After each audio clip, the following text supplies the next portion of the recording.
What is up, guys? Am I on? Yes, I'm on. It's been a while. It's been a while since I've been live, so I gotta make sure everything still functions. That's why I'm late. I'm sorry. I set it for 10, and I wasn't here at 10 because I was still messing with this crap. I hate setting up chat on the stream itself. I really do. Let me do that as well. Which reminds me. So what is up with everybody? Dragon Gamer, if you're still here, what's up? Philip, what's up? Are you sticking around? I didn't get a sense if you were actually sticking around or not. What's up, Patches? Give me 1 second. I gotta clear a bunch of junk out of here.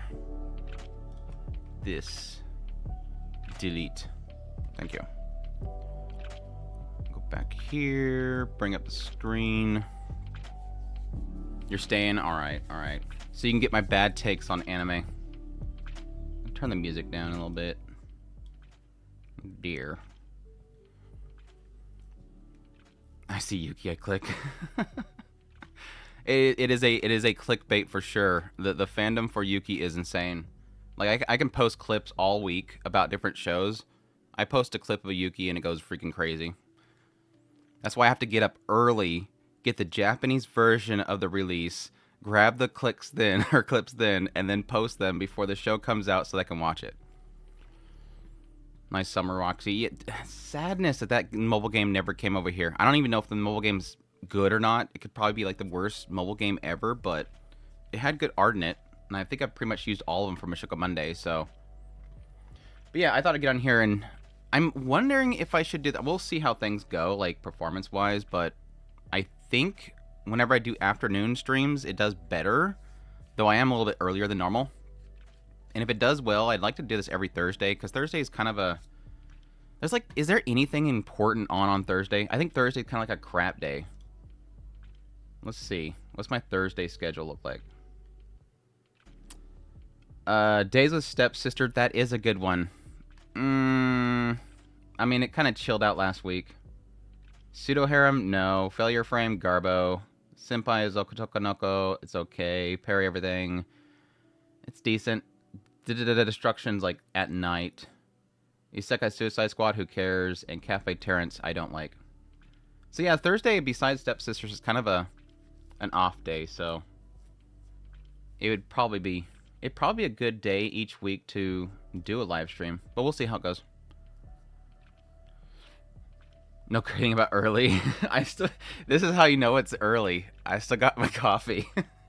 People don't see my coffee mug unless I'm doing like a Mashiko Monday recording. This week was good for Stepsister? Good. What's up, Cheto?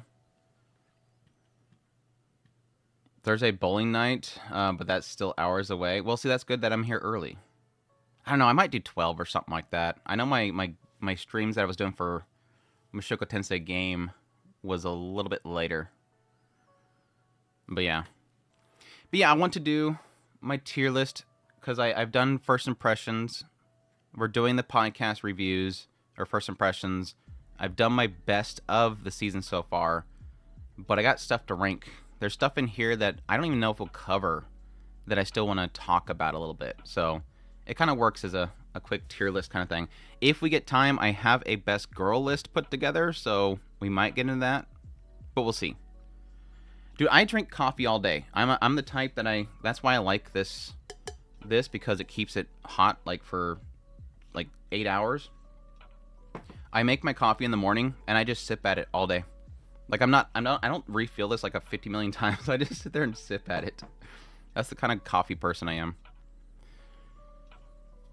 But I love my coffee. I for those that have not heard this story, I used to be big on Dr. Pepper. I'm still big on Dr. Pepper. I think Dr. Pepper is literally like the greatest drink ever.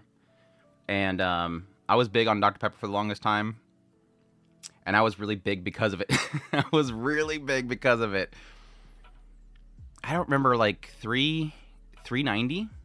I was like 390. It was in the 300s, like way back 300s. And at some point, I went to a wedding. I was the best man at that wedding. I did not like how I looked in the pictures afterwards. I'm like this freaking tent that's walking around with all the other people that are decently skinny.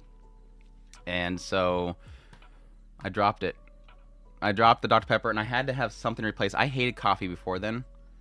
And I had to have something to keep, like, something caffeine within me, so I just switched over to coffee. Like a live stream where I don't have to be in bed, right? Yeah, Dr. Pepper is a doctor. He's a doctor of, weight. It is what it is. I think Dr. Pepper is still good in moderation. I drink, sugar-free every now and then. Need to check out Nier. Oh my gosh, it's insane, dude. Nier has gotten so freaking insane. It's not even funny. I almost wanted to do a video this week on it, but I don't know. We'll see.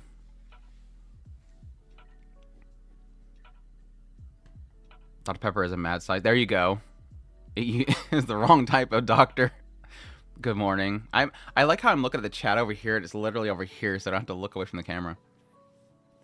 Good morning. I'm watching this while on at work meeting. Well, just put it on the projector. That way everybody can see it. Finally got to see you live. What's up, Lucas?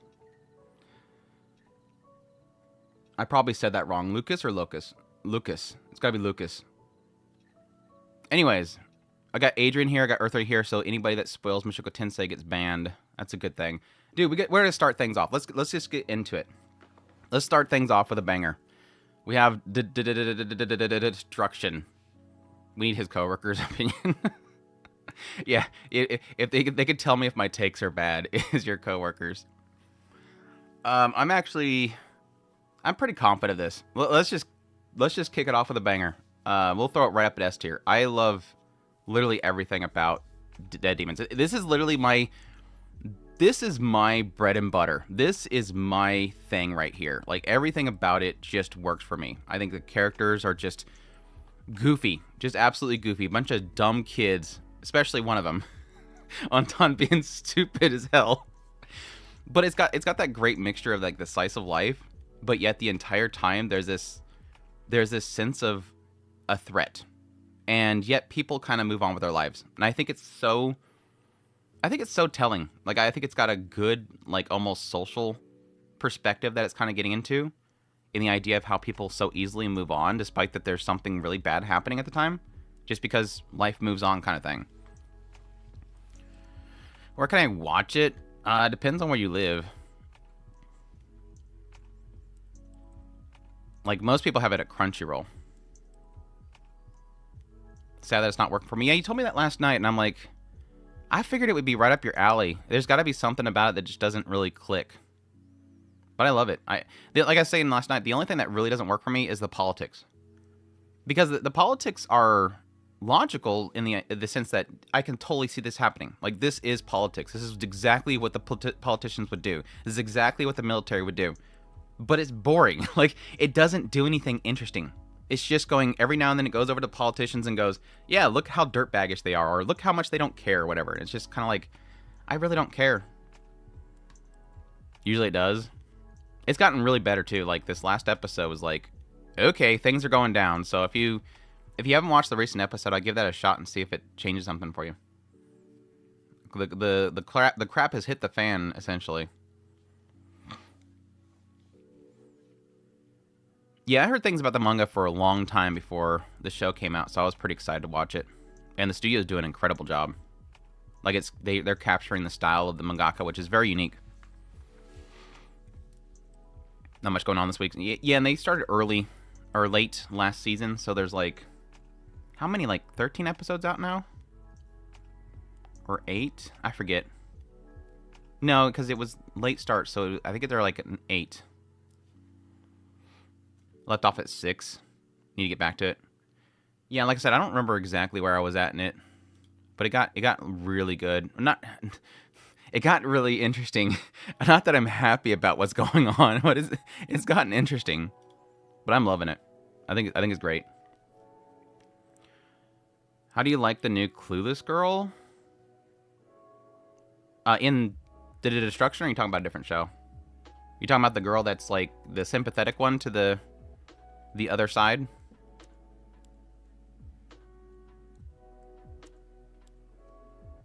I can't find it. Does it have mature rating or something? I would assume so, yeah.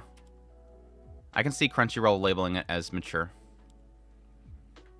Because it does deal with adult themes, even though it looks like things have gotten better, but early on I was really annoyed by the localization because they were using the dub script, and it was terrible. Like, a lot of censorship.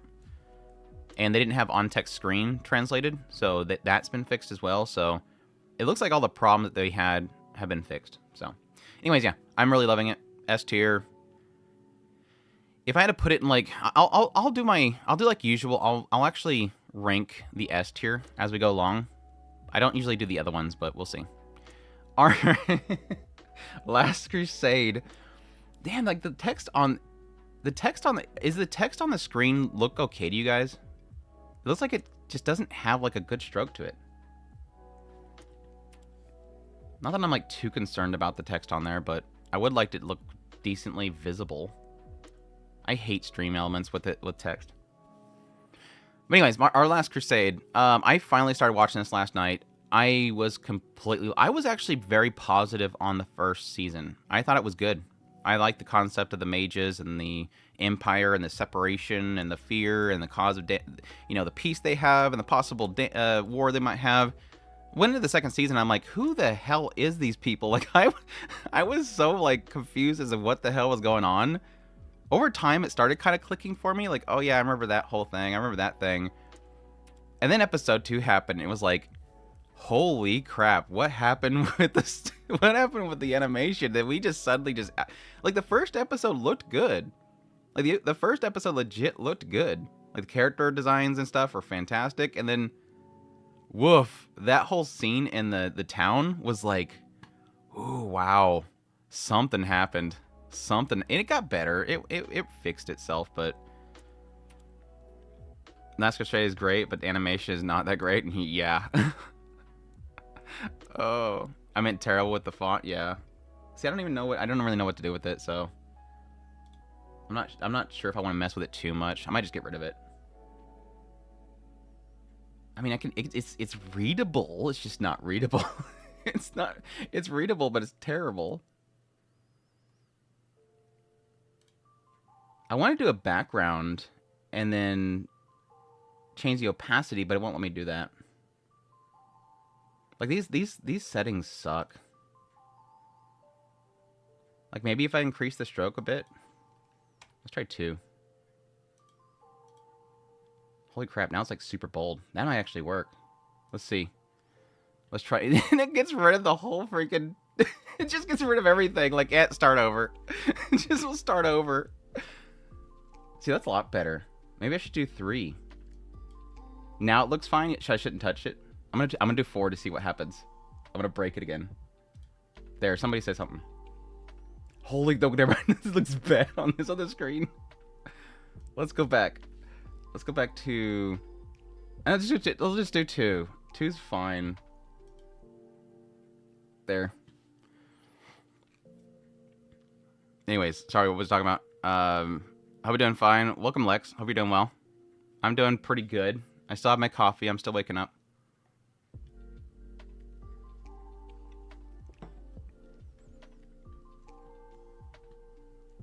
In random news, Two Heart visual novel is getting a remake. Nice.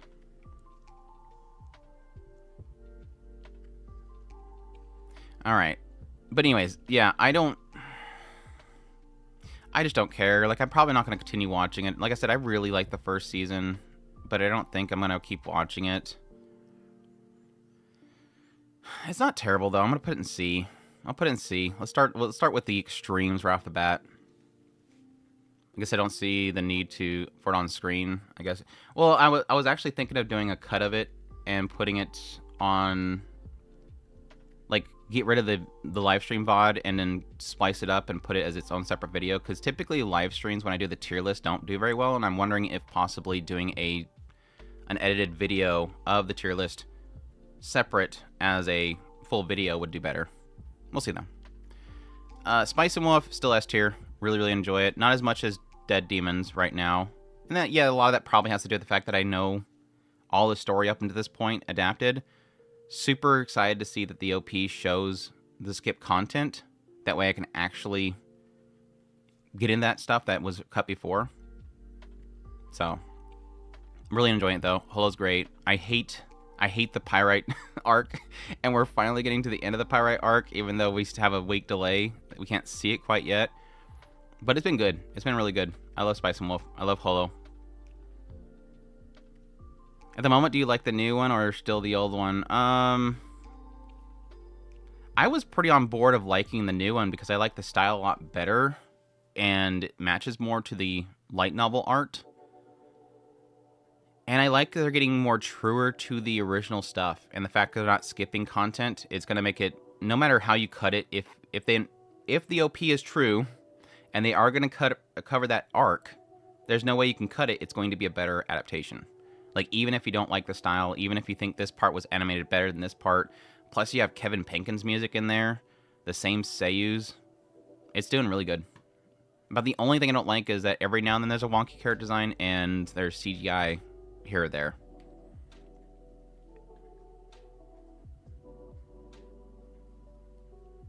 Silly to watch by Wolf anime. Should. I feel the quality dropped a bit since the start. Yeah, it did. Diana? Diana, she was pretty smoking in this one. I don't really recall her much from the previous one. No longer allowed in another world. We finally got the title drop. We finally got the title drop in No Longer Allowed in Another World. We finally know why it's called that. I'm gonna put it B. I really like it, but I don't want to oversell it. Like, it's not a crazy good show. I'm gonna put it in A for now because I think I'm gonna have a lot of B's. I'm gonna put it in A for now because I think I'm gonna have a lot of B's. I'm gonna leave it there. If I get too many in A, I'm gonna drop it off. So it's gonna be like a low A. I really enjoy it. I think the comedy just works for me. It really does work out for me. I like the idea of not having an OP main character. He seems like he can't die, which is his OP ability. But just the way that it resolves everything is really funny. I really enjoy the characters. Tom was fantastic. And I really like Annette, too. Annette's really good, too. But I love his laugh. His laugh is just too freaking good.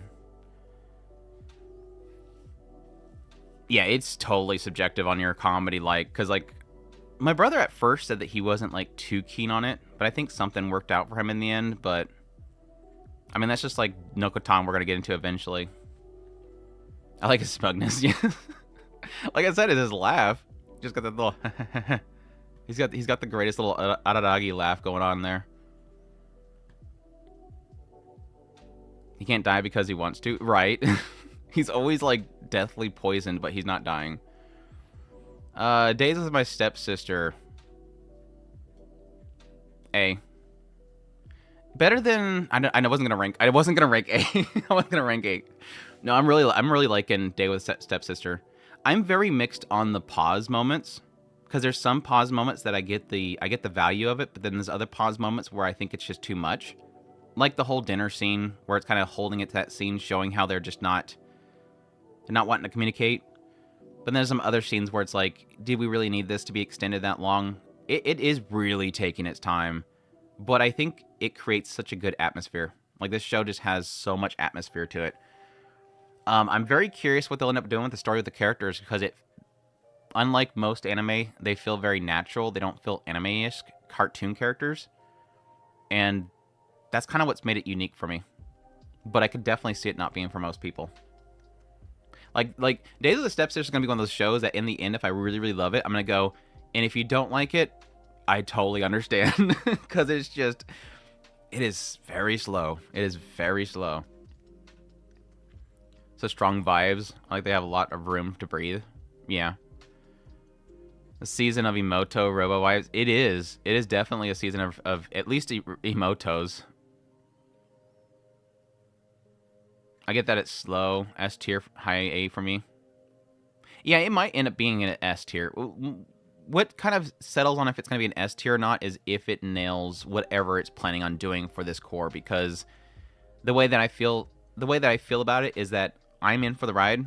Like, it has me. It's got the atmosphere. But it is one of those cases where I kind of fear that the ending, or at least the punchline, won't be good, and then I'll feel like I wasted my time. That's the only danger that comes with slow processing stories, is that if you don't have a good punchline in the end, I'm going to feel like you wasted my time. It's like right on the edge there. But that's just me. That's just my take. Obviously, because I'm the one talking to the microphone. I like it so far, but I can't call it an S. Yeah, it depends on if it hits the punchline. Really love it so far. The film teacher is in me loves it. Oh, the film teacher in you loves it too. I really like it, but yeah, it is slow. Stepsister is a C. Oh my gosh, what the fan art? Get out of here. Banned. Let me kick that. I'm gonna delete that message. Yeah, she was putting on the brakes. Tower of God. I thought for a few days on this, and I don't know.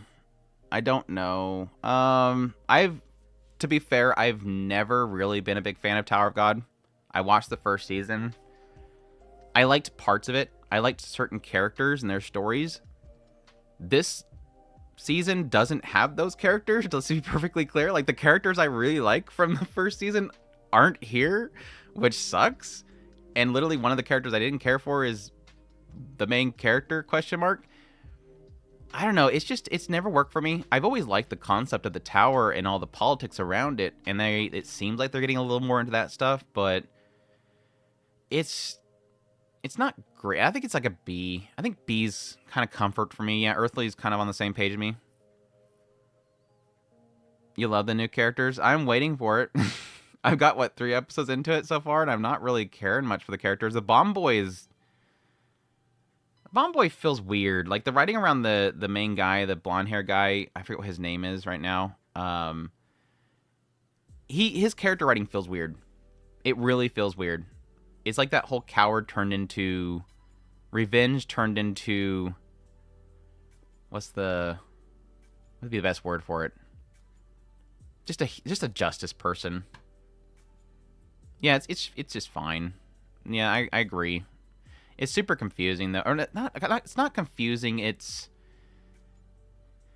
I really don't want to use this word because it's a really bad word to some people. Don't take it as a bad word. It feels convoluted.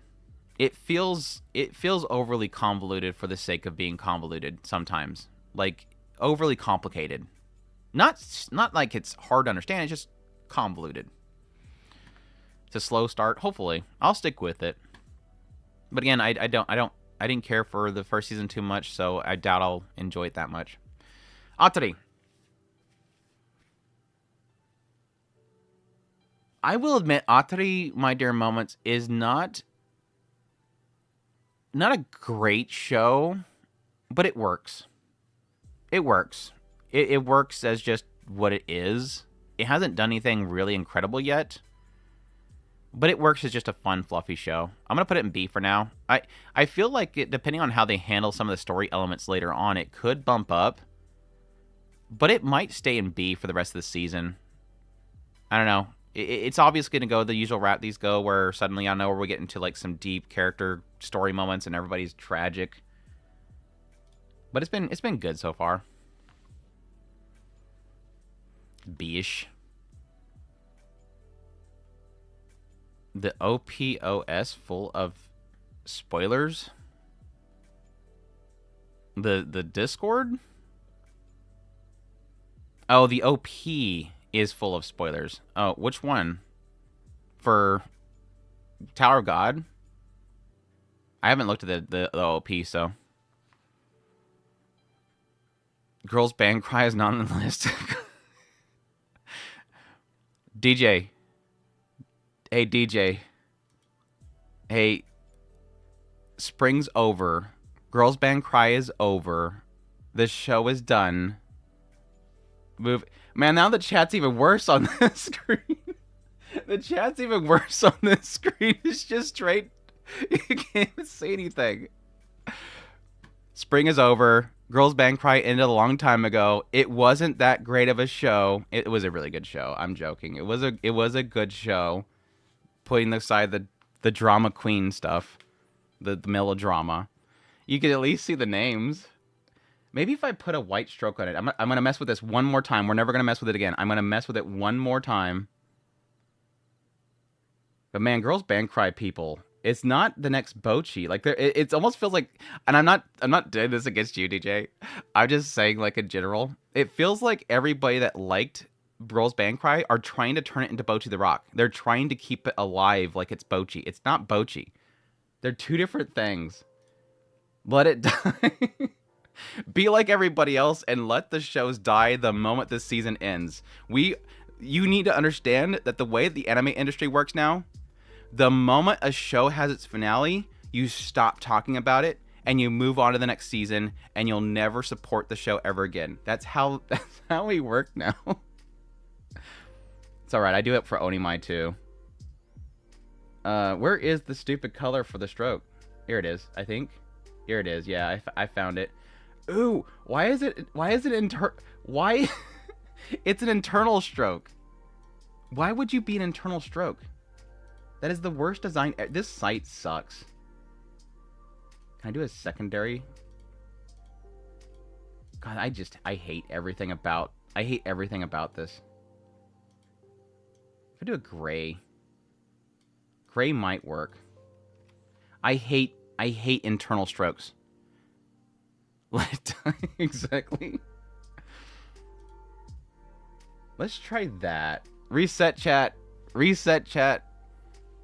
I don't think it would get the same height as Bochi did simply because accessibility.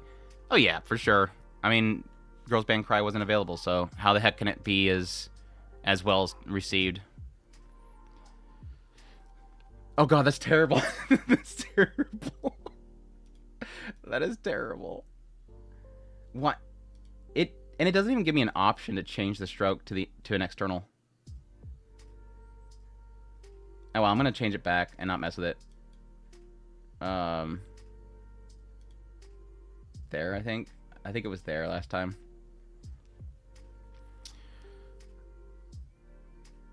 Does an internal stroke? It's an inversion. Yeah. What is that? Anyways, I'm not messing with it no more. Stop messing with it.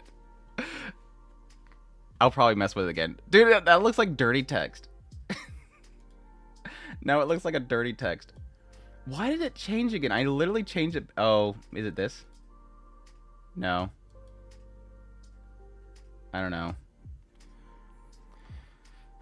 What you need to do is put less saturation image as a background. Yeah. Well, I was wanting to do a background, white background with it being opaque or change the opacity, but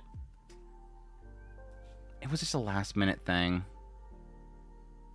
It was just a last minute thing. Dirty text, dirty mind. Yeah, that's the thing. I don't want to get rid of Roxy, so you all have to deal with crappy text. Y'all have to deal with the crappy text because I'm not going to move Roxy. I might be able to do the white with the other Roxy image. That would probably work out well. Anyways, back to this. We'll mess with it again in like 5 minutes. Saturated image like this. It has to specifically be added. Actually, that looks good. It sucks for over here. It just sucks over here. Everywhere else is fine. Maybe I put the chat like right on top of me, and you could like I have a little shine going on my forehead right here. If I put the chat like right here, it'd be probably perfect. You all just want me to change the picture because you don't like Roxy and you like somebody else. Anyways, moving on. Tensura. Specifically season 3. Not my favorite season. I mean, the stuff around Luminous was gold, but that was all first core. Especially like this core, it hasn't really been doing too much. Like I like the Tengu. The Tengu segment was good. That's it, Megas. Genghis, shut up. Who made you mod, by the way? Get out of here. Tensura this season, like first core was pretty good, but second core is kind of losing me. It's like a low AIB. I'm gonna put it in A. It's not been a good, especially second core. It's just a lot of building stuff. I typically like Tensura for the character moments, the world building. Shoot, I even like the meetings if it's actually world building at the same time. And I feel like this season has just been too much, let's build a coliseum, let's move these people, let's build this thing, let's make a dungeon, let's do... And it's just talking about building things. And it's just not interesting. So hopefully things start picking up here soon. The title of the next episode looks... They're bringing up the hero. So obviously they're going to bring up something here interesting. So I'm looking forward to it. But it's still good. It needs more Luminous. Bring back Luminous and we'll talk.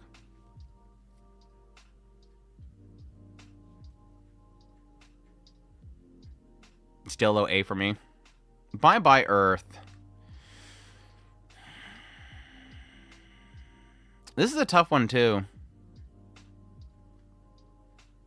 It's intriguing, but not interesting. It's intriguing, but not... I think that's the best way that I could put it. Bye-bye, Earth is, like, intriguing, but not interesting at the same time. I guess probably what is holding up Bye Bye Earth for me right now is I don't I don't care about the characters. Like, its world is super fascinating. The concept of the nomads is really fascinating. But, like, everything else is blah. And it is very... It is also a case where I think it's... Adapting everything it's trying to talk about is difficult, because it does feel like every 2 seconds they're introducing a concept of the world, and it doesn't translate well in the explanation. So I do feel lost every now and then, too. I'm going to leave it B for now. I'm super intrigued by it. I want to see more. I think the nomad system was super interesting. And her steps to becoming a nomad was both like heartbreaking but also cool at the same time.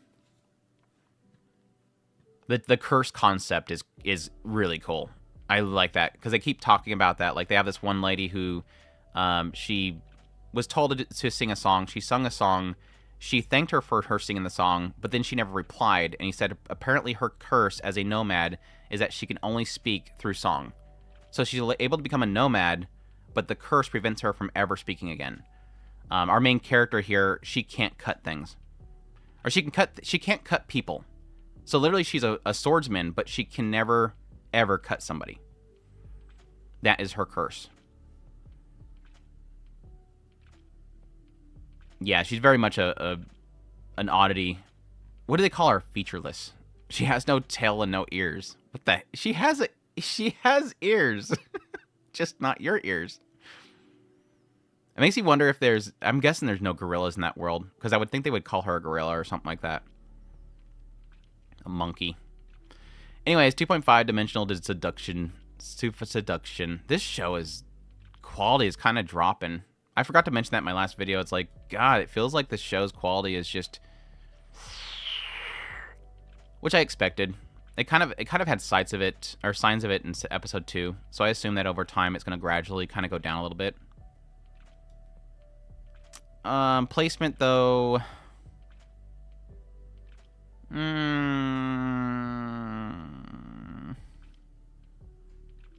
want to say B or A. Probably B for now. I enjoy it. I really do enjoy it. I would enjoy it more if it was more closer to the manga. Because I feel like it does it... 2.5 Dimensional Seduction is at its best when it's pervy. When it's not afraid of what it is, which is just, let's have cosplay fun. And whenever it shies from that, especially with the... I don't want to call it censorship. I don't believe it's censorship, because I believe it's a call by the creator. I don't subscribe to people's belief that this is toning it down because later on the manga tones down, because literally the manga does not tone down. There is full-on nudes and everything later on in the manga. This is not a toning down for the sake of the manga. I think it seems like the frequency of the ecchi settles down, it seems like. But I do believe it's a broadcast choice. They probably want it to be available to more people, so they chilled it out. So, on that note, like I said, because it's at its best when it's not afraid of what it is, it kind of hurts the show that they don't get into a lot of that stuff. But it's still enjoyable. I still like the characters. I hate the main character with a burning passion. He's one of the most obnoxious harem protagonist archetypes ever. I'll put it in A for now. I might dump it down though. As for hex sexy. As if it wasn't if it was uncensored. What's up, Duhalt? Hope you're doing well. Still really covers cosplay culture so well, especially the last episode. Yeah, I love the cosplay stuff. It almost feels like it's getting more culturally into cosplay than even Dress Up Darling did.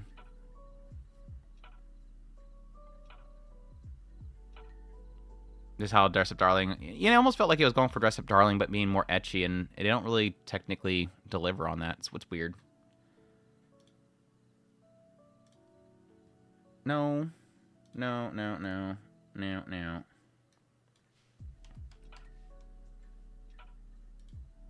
I'm messing with it again. Stop it, Andrew. Stop messing with it. Stop messing with it. Anyways, I haven't watched Yozakura Family. I haven't watched Yozakura Family since like episode 6 or something like that, so I don't really have much of a opinion on this. I think for now it's a solid B. It's not incredible, but it's enjoyable. VTuber. That's my fidget spinners to mess with my freaking chat settings every 2 seconds. VTuber. Like I said before, comedy is subjective. I am a self-admitted not fan of VTubers anymore. I used to really enjoy VTubers. I used to watch VTubers all the time. At some point, I got sick of it because of the simp culture in it. And I stopped watching it because it's so... Every VTuber seemed like they turn to the same thing. And I feel like that's so well portrayed in this show, which is proof that this person knows VTubers. That literally everybody has to do the thirsty thing. There's too much jokes about drinking. They're obsessed with the drink brand. And I got tired of it. So it's not my cup of tea. I don't like drunk girl humor, and I don't like VTubers, so... It's literally doing 2 things that I don't care about. But like I said, I do admit that it's doing it very well if I don't care to watch the show about it because it does it so well. So if you like VTubers, it's a really great show, but I don't like it. It's not for me. I don't care for it. New outfit. I've been wearing this off and on for a few videos. It's getting hot. It's getting hotter over here, so I had to ditch the jacket eventually. Now the Hawaiian shirt. Oh, yeah, I'm sorry. That's gonna be the sad part for some people. It's so funny because sometimes I get messages saying, oh my gosh, is there a reason? I don't care. I don't mind, but is there a reason why you wear the same shirt? I'm like literally most all of YouTubers do the same thing. I just have it hung over to the side. Go record a video, throw it on. Can't really, haven't watched it. No interest in VTubers. Yeah, if you don't have interest in VTubers, don't bother. I mean, if you like just kind of dorky drinking girls, then you might enjoy it, just even without the VTuber aspect. Just think of it like a workplace girls kind of show. Yuki said, everybody started talking about Yuki. Let's get Alya. I'm like, every time I see somebody talk about Yuki, I think they're talking about my dog. The first thing I thought was that it was cold there now, because the Hawaiian stuff seems more... This is actually very thin. This is super thin. I like long sleeves in general, so... But no, this is a very thin shirt. This is technically like a workout shirt. Which is great, because I'm totally working out right now. Moving that mouse. Anyways, Alya hides her feelings in Russian. I mean, this is going to be a no-brainer for a lot of people. I would probably say currently it's going to be... It could be... Do you goon over and shush? Shut up. Keep it YouTube friendly. Thanks so much for the super chat, though. But yes, we obviously have 3 very beautiful to be gooned girls in this show. D tier, not enough Wincest. Oh, it's got plenty. If you have, I'm assuming Adrian has not watched the recent episode, where it has plenty of Wincest. Now, is it delivering on it? That's obviously from the person that is the top fan of Kiss X Sis. They don't deliver enough of it. So, admittedly, yes, because you're a massive fan of Kiss X Sis, it's not going to be enough. Des is my not technically sister. I mean, yeah, Des is my sister. Is in terms of what Yuki believes is not good enough. Oh, each episode twice. You were weren't you saying that you weren't possibly gonna watch it? And I was like, what the hell, dude? You gotta watch it. Or was that Earthly? Somebody was like, I gotta do this. No, it was you, because you were talking about doing something in Final Fantasy, and I was like, what the hell's wrong with you? Why would you not drop what you're doing and watch it?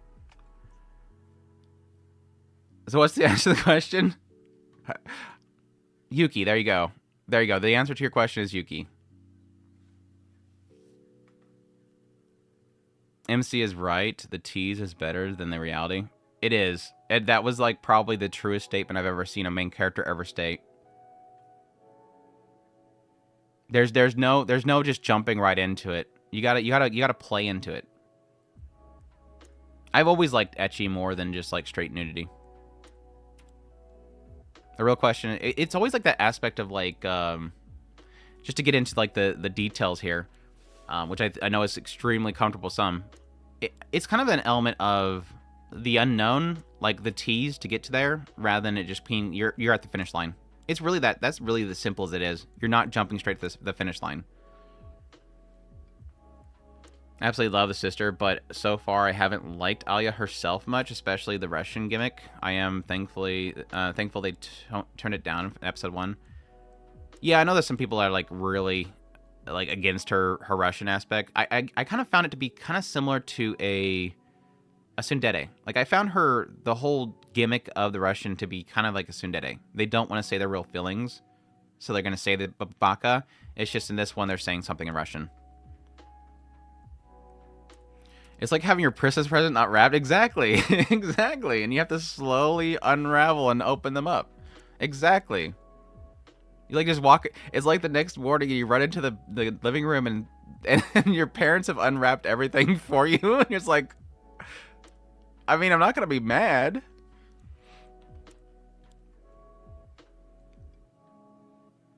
But yeah, I've been really enjoying it. Great characters. The chemistry is just top notch. The character writing, the chemistry writing, everything is working. Visually, it's super good. We had a break from the ecchi stuff, which kind of sucked, but they got back into the ecchi stuff eventually. But I'm really enjoying it. I think it's fantastic. We have a really good season of rom-coms, honestly, because we also have Makeine. It's a really good season for rom-coms. I feel like this show was made by someone who fell in love with a Russian girl.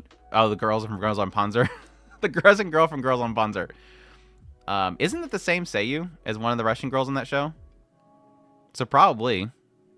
They wrote it, and then they pre-planned they would have to have her voice the Seiyu. It was all for the sake of that. So we can all thank Girls on Panzer for it. Like, I don't even think they play into the Russian thing much. Like, it's just there. Like, it's a partly gimmick for how they initially seemingly met, and then every now and then it's a joke. I'd be curious if they ever actually get into more details on that kind of stuff. And it is kind of funny because it's like, if you title it, this is kind of like the side effect of titling your story after a gimmick, because it's like, can he ever? Well, no, actually. The question I was going to pose is, could he ever admit to her that he knows Russian? Because then she would never hide her feelings in Russian. But she might still do that even after he finds out, or even after she finds out that he can understand Russian, because she could still talk in public about how much she loves him without being embarrassed. So it still technically works. Like the title of hides her feelings in Russian, she's still hiding it from everybody else in public. So the title still works. Anyways.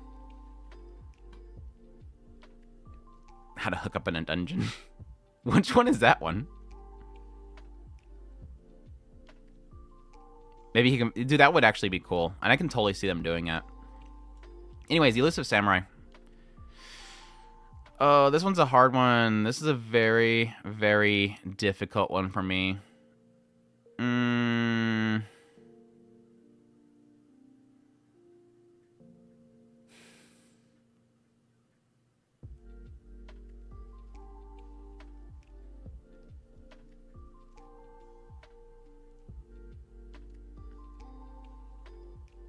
Like, if it doesn't change anything going forward, which I'm not thinking it's going to, I think it's going to get very formulaic with the way that it's playing out. I think it's going to get down the B area. But if it could technically do something really strong with the characters, or at least kind of tone things up, which I don't think it's going to do, it could go an A for me. But yeah, I think it's in a B territory, and I really hate that because it's a gorgeous show. It's an absolutely gorgeous show. It's just, I think the comedy is not for me. And the tone shift, it just has some nasty tone shifts. Like, it's trying to deal with something... The problem I was mentioning with my first impressions of Elusive Samurai that still continues to now is...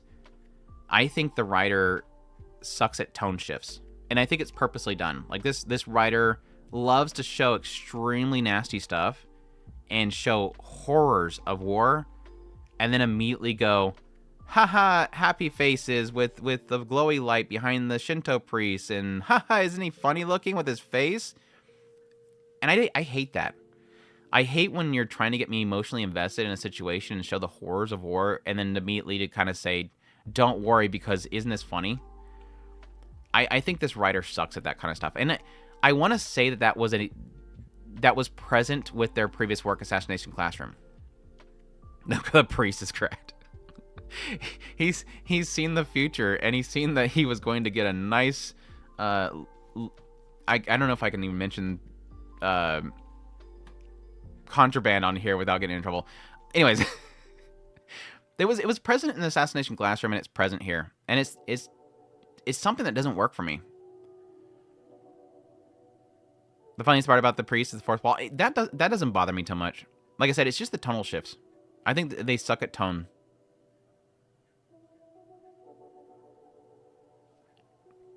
I really want Genya, a Russian Seiyu, voicing Alya. Okay, I'm not going to get into that whole thing. I am so tired of that discussion. You could take this.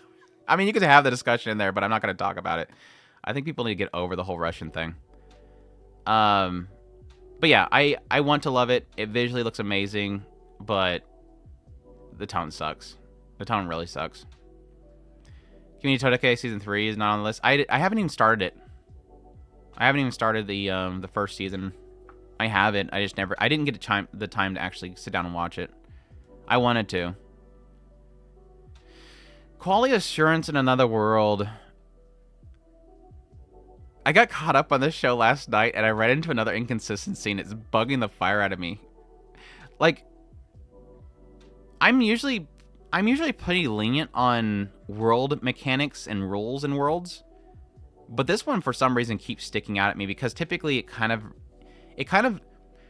you can watch a show and see a plot hole or an inconsistency, and most of the time you'll assume it's going to explain it later, and you don't think about it anymore. Like, you just move on with your life.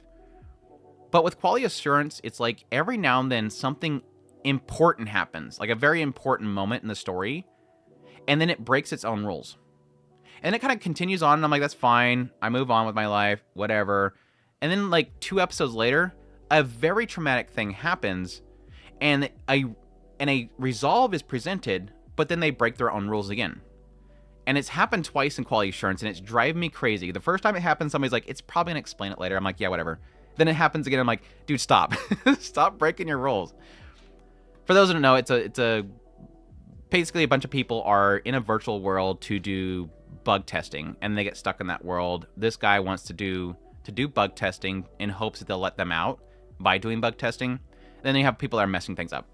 So they had an AI take over. In the earlier segment, this villager girl dies. Like, he saves her and her village, but then the rules for the quest, they have to die. So they still die in the end. And he's broken up about this, watching this girl literally burn to death in front of him.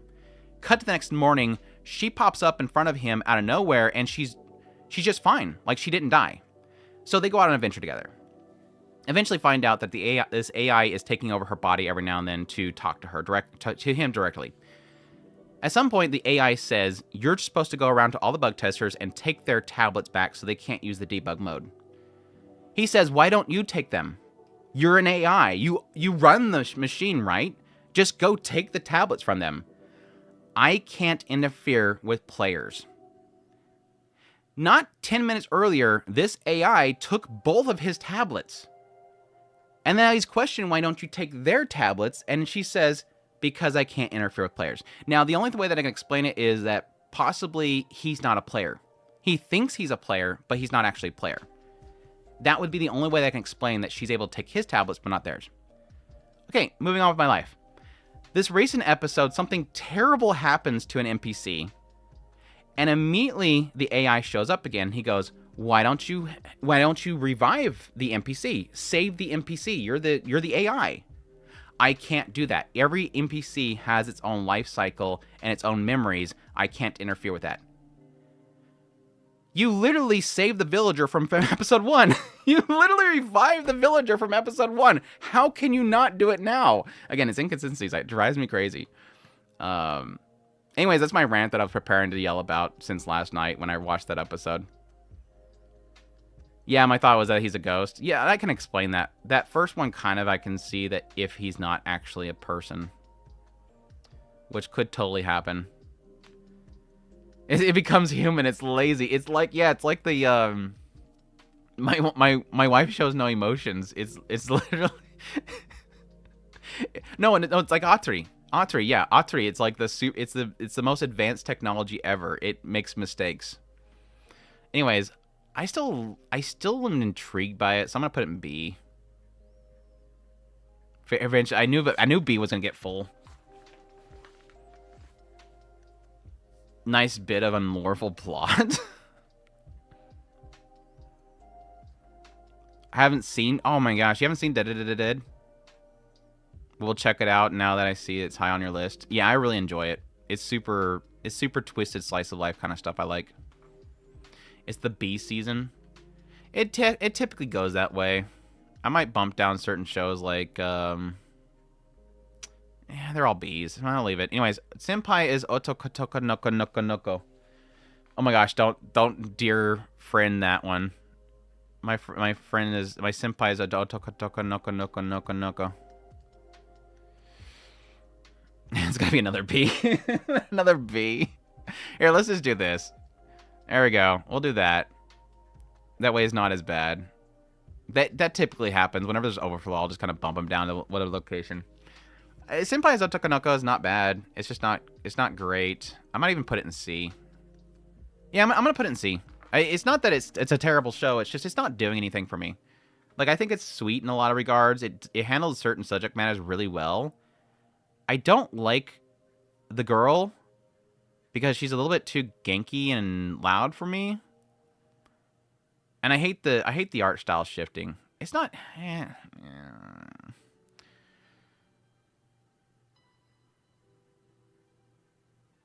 Yeah, I'm gonna leave it B. It's not that bad. It's not bad. I know people see C as being bad. Incoming My Hero Academia. It's not gonna be much. It's not gonna be much. You're on the wrong channel if you want a long, in-depth conversation about My Hero Academia, because I've checked out of that show a long time ago. I'm not gonna even act like I'm some super fan that has some deep knowledge in the series. I've checked out ever since maybe like the 3rd season. I got high hopes for How to Become Ordinary. I want to hope, but it's all gonna be telling on this next episode. Like, the next episode is gonna be pretty much make or break for me. The end ship of My Hero Academia tweets had me laughing. My manga last chapter incoming. Oh, is that like supposed to be... Yeah, that's supposed to be this month, huh? And people can probably move on finally. Until they make like 5 sequels and side stories. Doesn't feel as good as the art style changes. Well, the reason why I think is because it feels cheap. I mean, again, I acknowledge that it's literally what the manga looks like. The chibi art's exactly the same. I meant, oh no, My Hero discussion. It's this week? Wow. I'm sure I'll see plenty of spoilers on Twitter about it. If we can confirm one thing, is that shonen fans have zero ability to keep their mouth shut. Anyways, My Hero Academia. I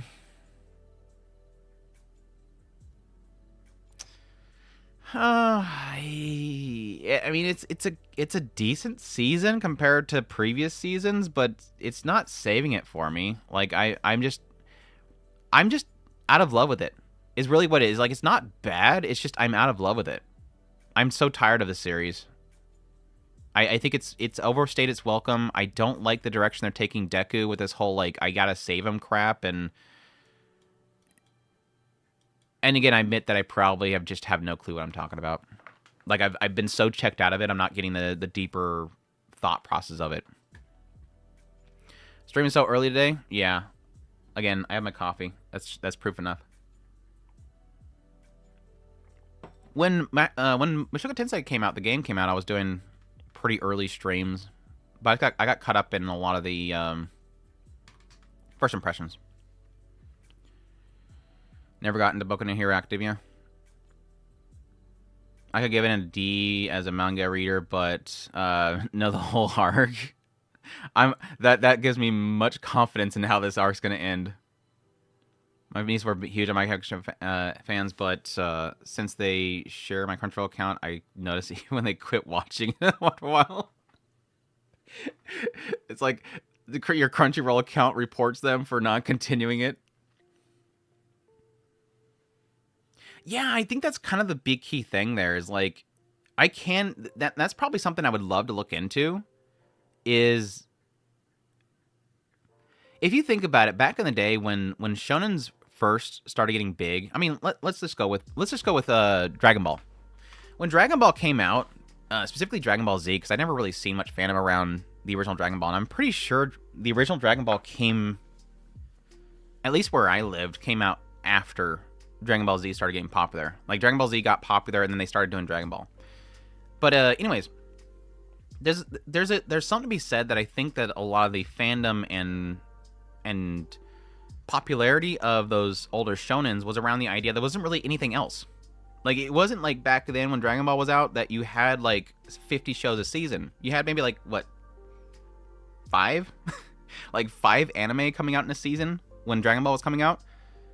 And I think there is an element of, because they were so like so much better than anything else, especially Western was providing, having this concept of a story that continues through like hundreds of episodes, it kind of made it much more popular than it could have been if it released today. So I do feel like I think a lot of shonens have stepped it up. Be perfectly clear, I think shonens have stepped it up quite a bit, but there is an element that the shonen formula is not working anymore because there's so much options. Now, I say that fully acknowledging that these shows are doing millions of times better than all the rest of these shows. My Hero Academia is forking in more money than probably most all of these in together combined. We're not delusional about the fact that this has more views than all of this times 50. It still works for an audience. But I would argue that's mostly because it's simple. It's easy to understand. It's quick. You turn it on. It does some cool stuff. Explosions happen. You turn it off. You move on with your life.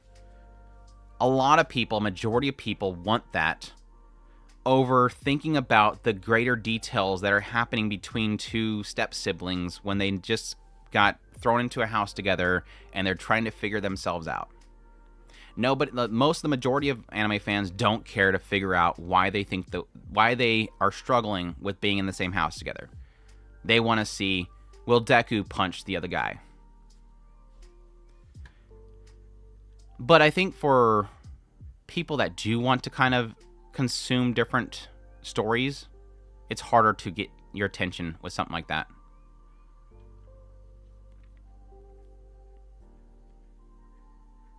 I would say the way shonens are made today is much higher quality than older ones. Oh yeah, for sure, for dang sure. I don't know if I made a video on that. I seem to remember I made a video on that when Hero Academia and Demon Slayer were just starting in. It was like this whole idea of like the death of the old shonen, and how it was a two-parter. One was at having a very interesting kind of concept, but additionally visually, how much more they were stepping up the visuals was sign that this old age of poor quality shonens that were just churning out like crazy 1,000 episodes is kind of going to the wayside, which I still think is true. Shonens these days look so much better. Is a new fresh thing. Also, the most Western countries, I think. It was for sure. It again. Wait. Next time. Like, how many people out there, when you were watching one of these Saturday morning cartoons, and it was literally like Dragon Ball or whatever, and it at the end of the episode, it didn't finish the story, and it said "see you next time." It was like, wait, so I have to be here next. I have to be here next week. What is this concept? Usually Jerry and Tom fight for a little bit, and then they go their separate ways. Being cultured by not being anything else on TV, right? He basically had like 5 shows and several shows that went on for 100. Basically, yeah. There's so many shows people defend My Hero Academia. Even if all the themes were set up before the first war arc are out of the window. Yeah, I can see that. They don't have enough to work. They don't have enough to work with it while being overworked. When Fairy Tail got repetitive, I left. Yeah, the jokes. My problem with Fairy Tail has always been the jokes. Like, they don't do enough with the jokes. I don't think My Hero Academia ever got slow. I just think that its themes kind of are...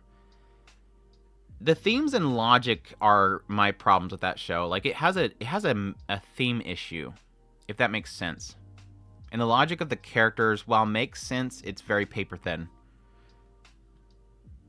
It almost feels too goody two shoes for the sake of the moment, I guess. My stepsister has been an interesting watch. They both don't want to take each other for granted, which is quite nice to see. Yeah, it does. I haven't watched the new episode that came out a few hours back. No, I haven't either. So no spoilers. If Frieza's arc came out today with the way that it is used to be aired, I think it would be considered trash. Oh yeah, I think there's a lot with Dragon Ball that I think wouldn't work these days. Again, I think it became a phenomenon because it was so different and it was so new and it was unseen before. It just hit at the right time. What the fan art? Thanks for the super. You just passed the first class mage test. What spell do you ask for? Are we talking about a specific show? Are we talking about a specific show? I recorded my VHS. I did too. There was plenty of family videos that we recorded over. There was plenty of family videos that we recorded over recording. We recorded Dragon Ball Z and Sailor Moon, and there was something else. I want to say there was another.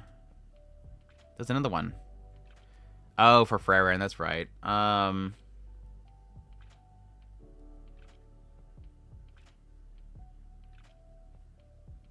A cure-all spell would probably be an easy answer. A cure-all spell would be an easy answer. Just because I've dealt with too many different illnesses in my family where there's just no cure for it, and so you just have to watch them die. So that would probably be an easy pick. Not that I want to have like a spell that makes people immortal. It's just more of an aspect that I want to be able to get rid of illnesses. But the problem... See, this is my mind. This is how my mind works.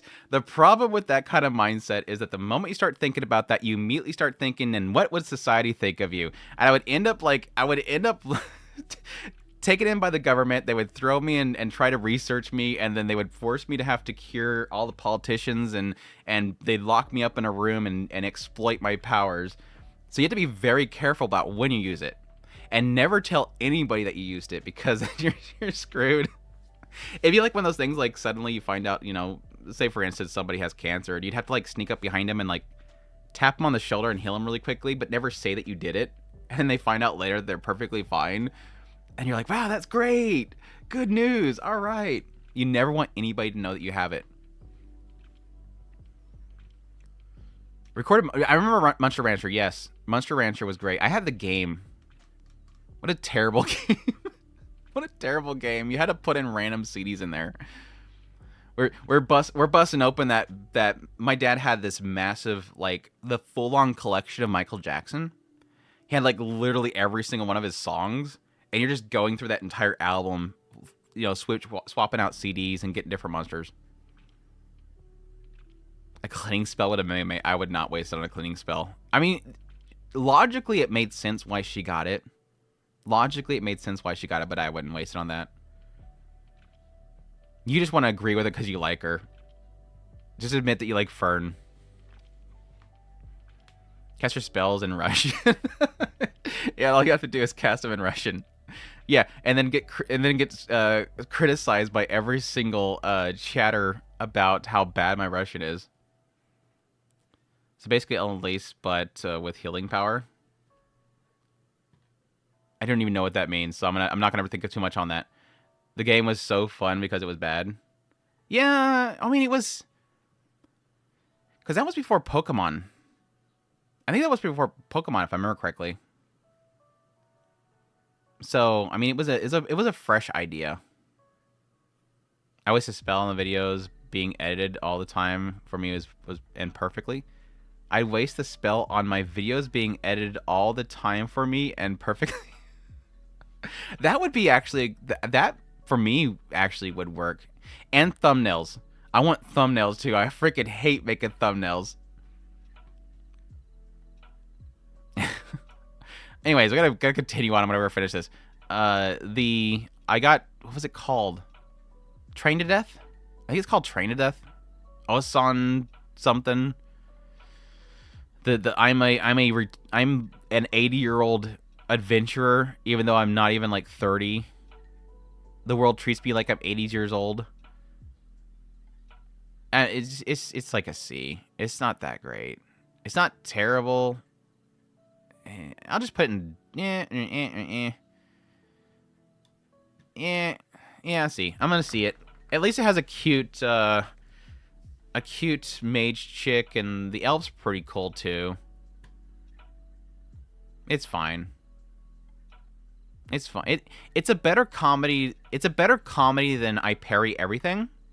Like, I Parry Everything and this show. Let me just go ahead and do them at the same time. I Parry Everything and Train to Death have the same concept. It's a guy who insanely trains, is massively OP, but doesn't get their OP. I think somebody showed me a screenshot, or I've seen a screenshot where he finally figures it out. But anyways, Train to Death is a better comedy, or it seems like it's going more for comedy, and Parry Everything is going for more. It's still comedy, but it's going more serious and more fantasy, I guess is the best way to put it. But I guess they both do kind of the same thing. Parry Everything looks way better though. But I'm actually enjoying Parrying Everything. I'd probably put it low B. Yeah. Parry Everything is actually really good. I enjoy the character. I enjoy the characters more in Parry Everything, and the comedy for the most part, and the pacing's not really working for me in Train to Death. The Lolly and Brown are cute. The tan elf, not dark elf, not regular elf. It's tan elf.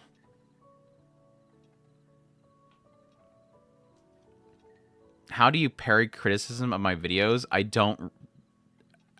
ignore them. It's the best way to do it. And if they're malicious enough, like if it's obviously malicious, just hide them from the channel. Like it's not even worth my time.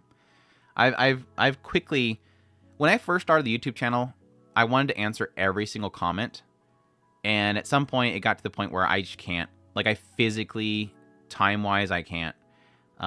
I'm pretty much reduced to just kind of skimming comments for the most part anymore. I wish I could read more of them and reply to every single one of them.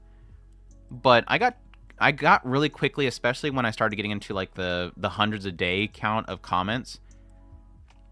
It got to a point really quickly where it's like, okay, if this is obviously malicious, I'm just gonna remove it from the channel, because I don't care. Like, it's not even worth my time. I'd rather, if I didn't remove them from the channel, I'm wasting time from people that are legitimately want to talk about something. Is really my point of view. It's not that I'm like, oh my gosh, I'm censoring people's speech or whatever. It's more of a, I don't want to waste time on them when there's people that legitimately want to talk.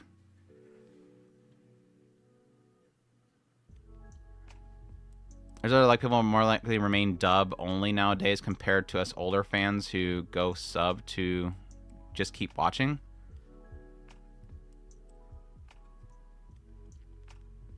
Well, back in the day, everybody was dub. Like, there was barely any well, there was subtitled stuff if you were part of like clubs that were bringing stuff over. I wasn't part of like those. You hear a lot of stories about back in the day where you had people that were in college clubs, and I wasn't in that age group. There was people that could like basically were importing and slapping on their own subtitles and everything like that. Everything that I had access to was was dubbed. So I started out dubbed. Now, yeah, I did technically go to sub eventually. And that was because sub wasn't available in mass, or dub wasn't available in mass. So it's almost like it's a product of what's available. Early on, like I said, I was mostly watching what my friend was getting, and what my friend was getting was stuff that had a lot of dub. And then at some point when I got a little bit older and started buying my own stuff, that was about the time where Crunchyroll started getting into it and stuff like that. And literally, there was so much anime coming out, there wasn't dub for it. So I naturally moved into sub, and I didn't mind it. And then nowadays, even though there is a large majority of dub available, I'm still watching sub because, one, I get it quicker. I don't have to wait for the dub. I can watch everything. And yeah, technically, like I said, I typically don't like the...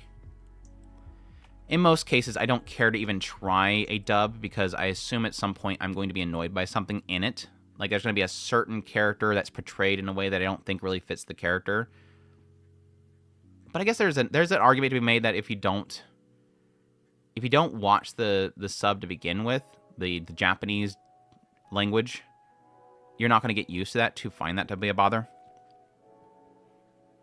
I mean, I still watch a lot of dub. I think the Dungeon Mechi one was good.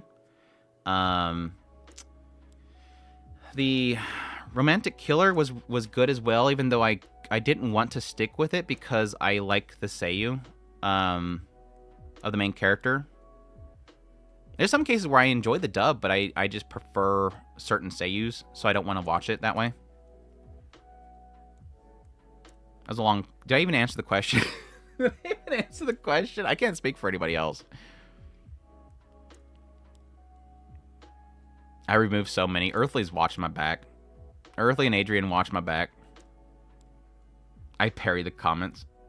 You didn't reply to one comment hidden under 1,000 comments. Unforgivable.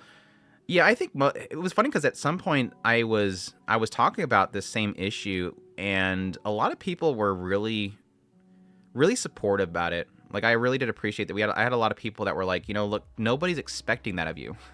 Like, I think that some people realize that at some point a channel gets to... And we knew this was coming. Like, when I first started my channel, people were talking about not wanting...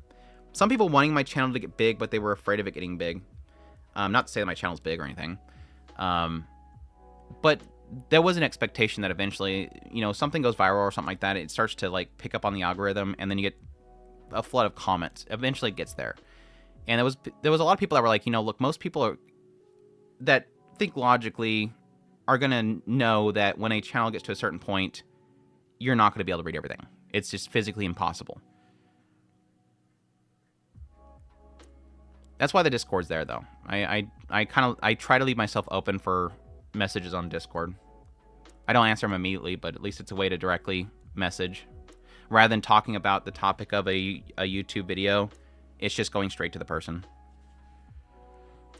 Dub is background noise for me.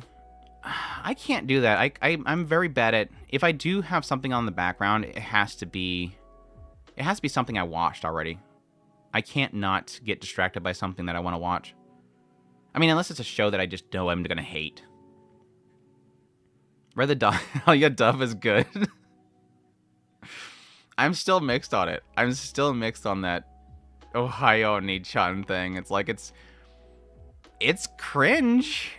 It's going for that, but it's still like, it doesn't... It's hard not to make Yuki cute, so it's like, even if it's like a cringy dialogue dub, it still technically works because Yuki's just cute. Anyways, Pseudo Harem. Pseudo Harem. C. I think it's a solid C. I'll put a high solid C. I think it's super cute. It's super charming. I like the characters. It's just... It's repetitive. Like, it doesn't do enough with it. It doesn't do anything with the concept. The first episode felt like the third episode. It got better for you? Like, what episode? Because I got it to, like, I think episode 3 or 4, question mark. No, I can go get it if it bothers you that much, but no. You'll become like pirate software and explode at the same point of popularity. I doubt I'm gonna get that big. It's show dependent for me. Often subs are better, but some shows are better experienced dub. I mean, if the first introduction is dub and it's seemingly like it's built for that, I think it works. Like, but even like Cyberpunk Edgerunners, I thought was gonna be a better show as a dub, but it didn't really work that way for me. It's still crazy to me that small channel like yours allows you to go full time. I always assume you needed to be very larger to survive. I mean, I went for... I was losing money for like the first... Like, it wasn't until here recently that I was making... That I wasn't losing money. Let's just say that. It wasn't until here recently that my rent and living expenses didn't net me in the zero. Like, I started with a large nest egg. Even though I lost most of the nest egg, making a questionably mistake in traveling over to California. But no, like a lot of my revenue has come from Patreon. It's come from the Mushoku Tensei videos, and that's one thing you always have to take in mind in the creation sphere, especially like YouTube. It's never going to be the same every month.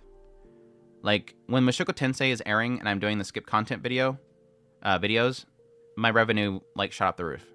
But the moment that the Mushoku Tensei ends, it just drops. Just like a lot of people talk about the December jump. A lot of YouTubers make a lot of videos in December, but then they stop making content for, like, January. It's because December is huge because, obviously, Christmas. Advertising. It's funny because Japanese sounded English and the English sounded Japanese. Which one?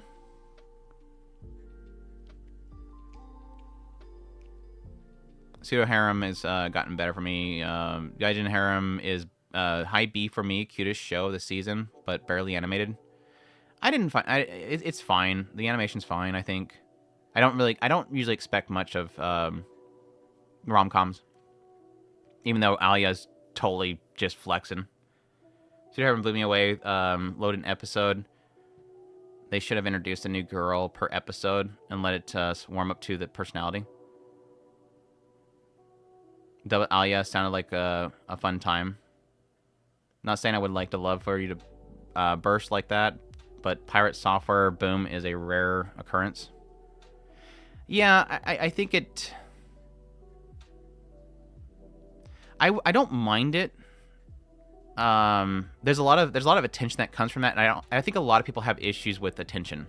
I've seen a lot of YouTubers that blow up because of something, and they're not ready for the attention. I don't think I'd mind it so much, because I've grown pretty much numb to criticisms. Like for a while there, what was it? I haven't seen them in a while. Maybe it's because I blocked them. I think I blocked them. When a while back, I was Nanahoshi. When Nanahoshi showed up in Mushoku Tensei, about that time, I had this person that kept posting reply to me everywhere on X and stuff like that, saying that I was a liker of Young's. And I just, like, I kind of ignored it, but it kept popping up everywhere. Like, everywhere. They were just obsessed with trying to get at me, and it was like, I just don't really care. And I know that something like that'll probably get worse, because I like to like a lot of things, and there's a lot of things that I like and I enjoy that people will, the normies and the broader public would probably, like, get mad at you. Like say for this, the Isekai, Raising Kids in Another World show. There's probably a lot of people that just because you like this show, they'll probably brand you as a bad, evil person because it's got kids in it. And I know there's a lot of people that you kind of run into with that kind of stuff. You really do kind of run into that kind of stuff with a lot of people. Like, you're supposed to only enjoy Oshinoko. You're supposed to like Isekai, Suicide Squad, and that's pretty much it. Like, anything else is bad. These are school kids. This guy's in love with a robot. That's problematic. This guy's in a school setting. That's inappropriate. Here's a schoolgirl right here. Can't watch that. These are kind of chibi-sized, so you can't watch this show. Another robot ecchi show. Yoko Taro is a sick person. He likes underskirts. You're not supposed to like that. Here are these 2 school kids right here. You were going to run into that group. And I think I'm pretty used to it by now, that I don't think it'll bother me.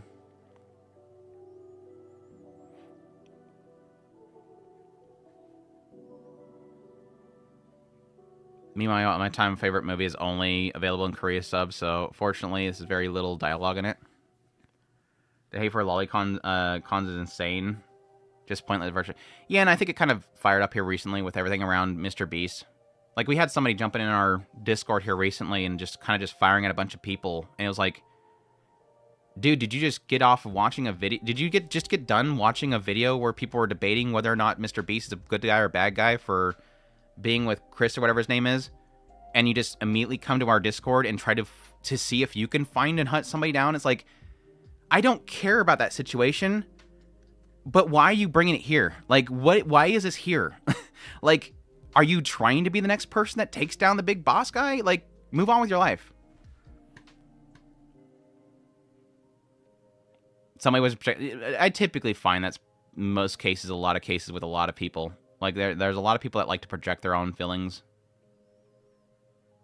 It was technically, one of them was a video of counting how many times Nanahoshi crossed her legs, but still, it was because it was funny how many times she was crossing her legs, so I decided to make a cross leg counter. It's funny. Like, stop being joyless, people. Let's have fucking fun. There's too many joyless people in this world. Laugh at it. It's funny. There's so many joyless people in this world, it's not funny. It was funny and hot, for real, yeah. O'Gara's, again, it's a fictitious character. Move on with your life. Those would be blocked so fast for me. I typically don't like blocking. I like to give people the benefit of doubt, but there's some times where it's like I don't have the mental bandwidth right now to deal with it. Anyways, Oshinoko. Are we moving on to Oshiko? S tier. I'm thinking it's going to fall right here for me. I think Akasaka is so freaking fantastic at both, like, revealing the nastier sides of the industry while at the same time making you sympathetic and empathetic to, like, a lot of the industry. He's so good at balancing all that stuff. Like, he can make you realize how nasty something is, but at the same time realize how much you want to support it. It's so good. It was funny because somebody pointed me to... When 2.5 Dimensional Seduction first came out, there was immediately the big fans of 2.5 Dimensional Seduction were pointing out, I think it was even a big content creator that I wasn't aware of at the time, was pointing out the differences in the manga and the anime. Obviously pointing out the toning down of the ecchi. And one thing they were pointing out was the subtitling. And I seen a couple posts saying, look at what the manga says, look at what the anime says. And immediately when I seen it, I was like, you know, that could just be a script difference. Moving forward, somebody brought it to my attention again. And I said, okay, well, I didn't have a chance to look at it yet, but I can go look at it. And when I went, at least the article that I seen somebody posted to me, when I went and looked at it, there was this... Now, admitting, and I admitted in my reply, I used text-to-speech and then used machine translation. So I was basically pulling what the characters were saying in Japanese vocally from Japanese and putting it into text and then translating it. And what I was getting, and even the ones that I can hear it and go, that's what they're saying, obviously. Like, you can hear the words they're saying. There's some phrases I can pick up on. What I was seeing was, like, most of these cases that they were giving examples in this article was because the anime script is different than the manga. Their argument in this article was, look at what the manga says, the translated manga says, and look at what the anime says, or what the translation in the anime says. That's because the localizer is translating what the anime character is saying. They're not one for one transferring what the manga says over to the anime. Because, shocker here, anime has script writers. And script writers will take what the source material says and make a dialogue and script out of it that the anime will use. Literally, Oshinoko has an episode talking about this. And it's like, makes you kind of wonder, the people that watched 2.5 Dimensional Seduction, did they watch this episode and not know that this is what happens? Now, there was a couple of them that I do admit. The localizer for 2.5 Dimensional Seduction took some major liberties. The main one was when Mikari first enters the classroom, there's mean girls in the room, and they're saying some nasty stuff about her and her relations to boys. And that was definitely changed. So that was a definite big... And there's a couple of them where they kind of added some spice to the dialogue, which I don't care for, but I'm not going to make a big fuss out of. But it was kind of an interesting example. I was kind of thinking about making a video on it, that I think people don't realize you can't one-for-one a manga. You can't claim that a translator is doing a bad job by referencing a different source material. They're different. So I think people need to keep that stuff in mind. But yeah, there was some changes made. I'm not a huge fan of, but I'm a bit scared for Otokonoko. But my whole point was that I love that. That you get that kind of insight into how these scriptwriters are changing things to make it fit to the new medium. And sometimes that's really frowned upon. And it can either make or break a show. And if it breaks it, and if the show doesn't work, you're gonna be at fault. If it works, the source material writer is gonna be the one that's gonna get all the credits. It's super interesting to see that insight. It was Chibi. I haven't seen. Admittedly, I have Chibi muted on most of my channels because he's. I've run into cases where he's spoiled things, so I don't care to see it. And nothing against him. I don't want to see a thumbnail with something spoiler in it. I heard here recently it happened again with Academia, if I remember correctly. I'm a bit scared for Otokonoko. I'm not fully sure, but I have seen some maybe spoilery thumbnails that paint some stuff weird. I don't know. I've seen implied stuff, but I don't care to look into it. Yeah, I hate those spoiler thumbnails. And I probably walk the line too much too, but there's some stuff where it's too much. I've been spoiled by his stuff before. Like on Twitter. Like I ran into a spoiler on his Twitter feed, and I just sorry, I gotta mute you. Anyways, Otokonoko's incredible. His writing's incredible. His characters are incredible. The visual upgrade they've been doing with or not upgrade, but the adaptation itself has been incredible. I was mentioning this week we had that whole scene where Kana goes out there in front of Akari. I'm blanking her name. Akari, I think her name is. They go out there on the stage together, and it has like the whole effect that's happening, and them drawing the swords on each other was so not in the manga, and it ramped up in the anime. So they're definitely elevating it.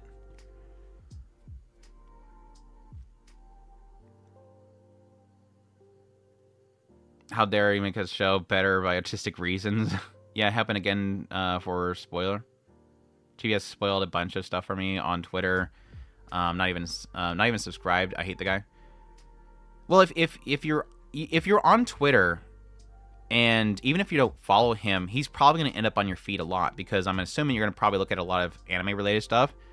So what I did is, because I'm not necessarily always looking for his opinion on the stuff, because I typically disagree with him on a lot of stuff. Not that it's a bad thing, by the way, but I still mute him on Twitter because the Twitter is going to show me his content, and it's most likely going to be a spoiler again. Yeah, he's popular, so he's obviously going to pop a bunch. Like Mother's Basement. I don't follow Mother's Basement. I don't watch his stuff, but Twitter is constantly telling me to follow him because he's very popular. I don't... and that's a general sense for me. I don't typically follow other content creators because, one, I don't want their opinion to sway my own opinion on a show. Two, I acknowledge that a lot of them are going to do clickbait that is going to be spoilery. I don't want those spoilers. I forget what the third thing was. I don't want to chase what they want to talk about either. And I think I can easily fall into that idea of constantly chasing after what people are kicking up drama over. How come stream is so early today? I kind of want to make Thursday my streaming day and not in the evening, so I can be more relaxed. Anyways, Isekai Suicide Squad. I'm not too into it. I was pretty hyped for it coming into the season, but I haven't watched it in a while. I've only watched like 3 episodes. But I want to get back into it. But the first 3 episodes wasn't amazing. It was enjoyable. I think it's too safe. Like I said in my first impression video, I feel like it's safe. Like they have somebody else, like they're working with somebody else's property and they are told not to try to do anything too crazy. Which with ReZero's creator, he should be able to do a lot of crazy stuff.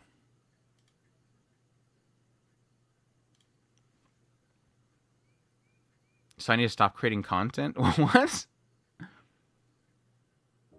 False advertisement, he doesn't live in his other basement. Oh, really? What a bunch of crap. He's actually in the attic. I fooled you all this entire time. The curtain is removed. He's been in a warehouse the whole time. Mother's Warehouse. That's actually a really cool way of like rebooting your content. Mother's Warehouse. I like his content, but I also disagree on some of the stuff. Opinions, he is too safe on them, and just like liking what is going on with My Hero Academia, probably because a bit of good income source. Yeah, I gave up on covering My Hero Academia. I wasn't really getting much views on it anyways, so it worked for me. It's like, you know, this is it's not my content. I mean, I could have totally made a video on the recent happenings in the show, but I really don't care. Like, that would literally be my video on My Hero Academia here recently. It's like, yeah, that happened. I don't really care. I don't care. Like, you can't spoil me on My Hero Academia because I just don't care who dies. I mean, yeah, if they got rid of Ochako, I'd probably be a little bit upset or something like that, but I just don't care. Like, they have the whole planet nuked at this point. I don't care. Anyways, The Fable. I haven't caught up this. I think I watched like 6 episodes last season, and I haven't been caught up on it, but I was enjoying it. It's dorky. It was much better than what I originally thought. When I did my first impressions on it, I thought it was gonna be like a full-on comedy, but it's got so much more to it than that. Yeah, I do want to get back to it though. Right now I'm trying to get caught up on Yatagarasu. Like, I was super behind on Yatagarasu, and I've been trying to get caught up on it here recently. And it's been super good, by the way. It's probably gonna be my... I don't know if I want to put it in S. Like, the recent episodes that I watched, it started kicking back up. Let me think. Yeah, I'm gonna put it in S for now. The recent episodes, it kicked back up, but the recent episodes, it was softening down for me a little bit. But I really like it. I really like Yatagarasu. But I'm at like episode 10? Question mark. All right. Love is Indivisible by Twins. We got to talk about this show. I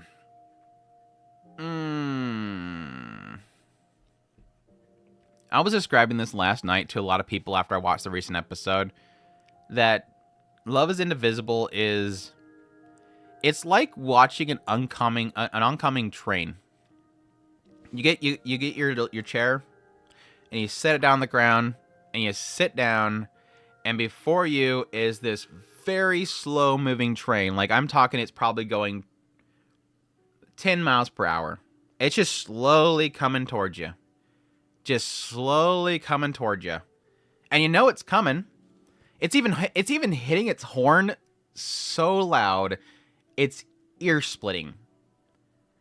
And you're doing this for weeks on end. You're just watching it slowly move up to you. And that's my thoughts on Indivisible. It started out with him getting with the...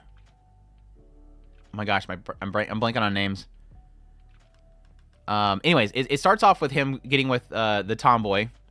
And then the tomboy breaks up with him because she feels guilty, and she says to go out for the book nerd girl, the hot geek. And he goes out with the hot geek, but he keeps thinking about the tomboy, and he can't stop thinking about the tomboy.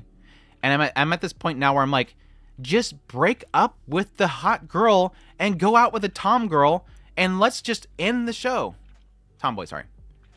It's obvious where direction it's going. I mean, it could do something different, but it just feels like we know where it's going at this point. Just do it already. Like, it feels like you're dragging out the obvious conclusion here that he's gonna break up with best girl and get with the tomboy and cast scroll. I don't know. It could do something. It could do something different. I have predictions that it could go the route of them disguising themselves as each other in order to go out with both of them, and they just all they all do it knowing that it's actually happening, acting like they don't know it's happening. But I don't know, it doesn't feel right. Like I'm fine with the harem route. I'm fine with him getting with the two girls, but I think it runs into that realm where it's trying to be serious about it, so it technically can't do that. And so I think that you critique it more when it feels more grounded and like it's trying to be heartbreaking about it. I mean, the same argument happened with Mushoku Tensei here recently. Is that whole argument of like, why does it matter here and not elsewhere? It's the why does a harem okay here or not elsewhere? I don't think this show is going for harem though. So it's going to go into the unrequited love, breaking one of them heart. The guy who teaches you the forbidden and says rest. I like this show, but Rumi is infuriating. I prefer the Stepsisters anime, though. It's more entertaining. Days with Stepsisters way better. It's way better. She's like domestic girlfriend, best girl loses. Double date, and they could totally do that. I don't mind that. But again, it feels like it's going for the route of, oh no, it looks like he's gonna break her heart.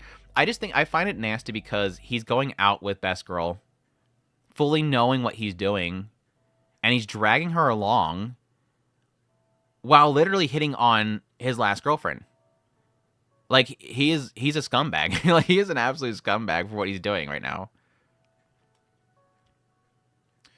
I'm gonna put it in C. I find it not entertaining. Plus a lot of the plus like literally 50% of the show is discussions that I have no care about. Like their dialogue their chemistry and dialogue sucks. It's super boring. Really wish that you just would not cheat. Like I love the harem route, but the cheating, man, no words. It's been flagged for a long time. Except the Pokemon. Except the Pokemon route. No, I don't blame the guy. He's just a teenager trying to do his best at making things worse because True. You're not wrong. You're not wrong there. You're not wrong there.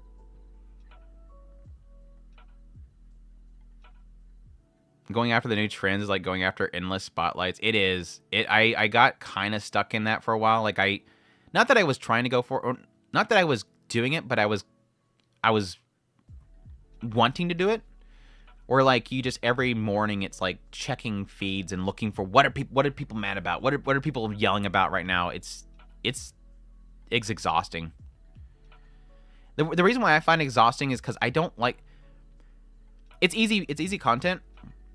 Like I can wake up in the morning, I can check Twitter, look for what people are mad at, search anime angry, and then find out what people are yelling about, and then make a video. But my problem is that I don't like to just look and see a tweet and go, my gosh, Twitter's outraged. Make a title, Twitter's outraged at blah blah. Because I always want to look into the context. Like that's just how my mind works. When I see an issue, I want to look for the context and look for the root of it. And what I find is that most of the time, 98% of the time, there's nothing of value at the root of it. A good example is the Crunchyroll lawsuit. The Crunchyroll lawsuit, they were leaking your information to Facebook. They were selling your information. Were they doing it? Probably. My problem is that when you look into it, it's a settlement, and thus it means jack squat. I'm not like a genius, massively knowledgeable in law and court, but I have a very decent level of understanding of how the court systems work.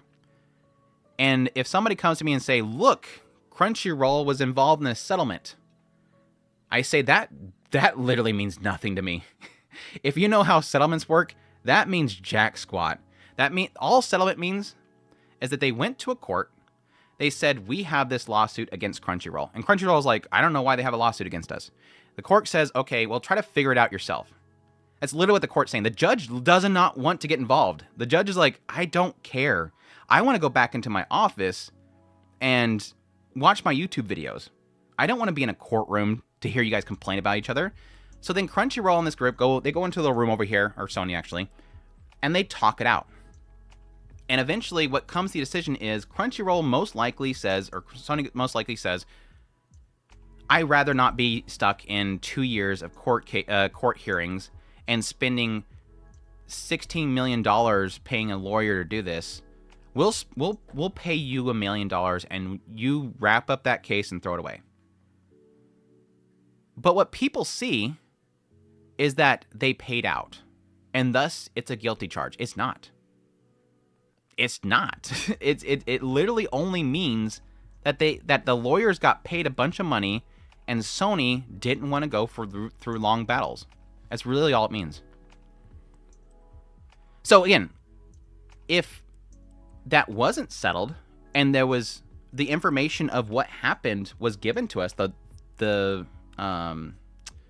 evidence that I can look at, I'd love to talk about it. It's just we don't have that. Anyways, that's my TED Talk on lawsuits and how they work. I like how I made that long discussion, and over here YouTube says that was a good time to insert an ad. What do you got? Do you have like a bondsman ad you want to sell some people? YouTube's like, listen to me talking. It's like, that was a good time for an ad.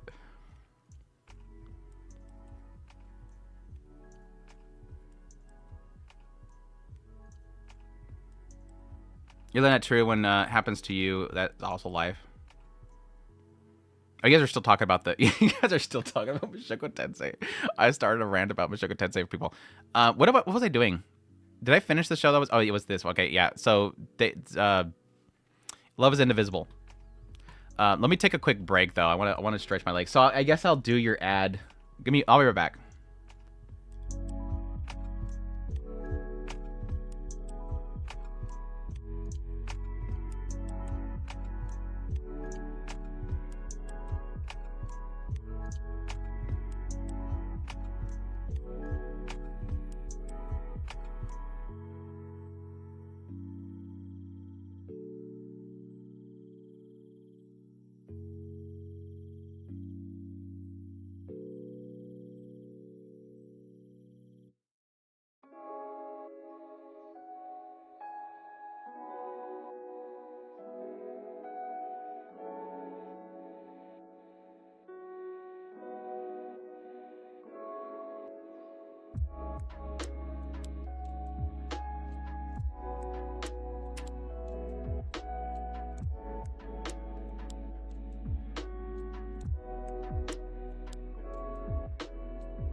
Jeez, I come back and you guys are still talking about Rudy. You guys are still talking about Mushoku Tensei. Gray rat might be morally gray. Nice one. Nice one.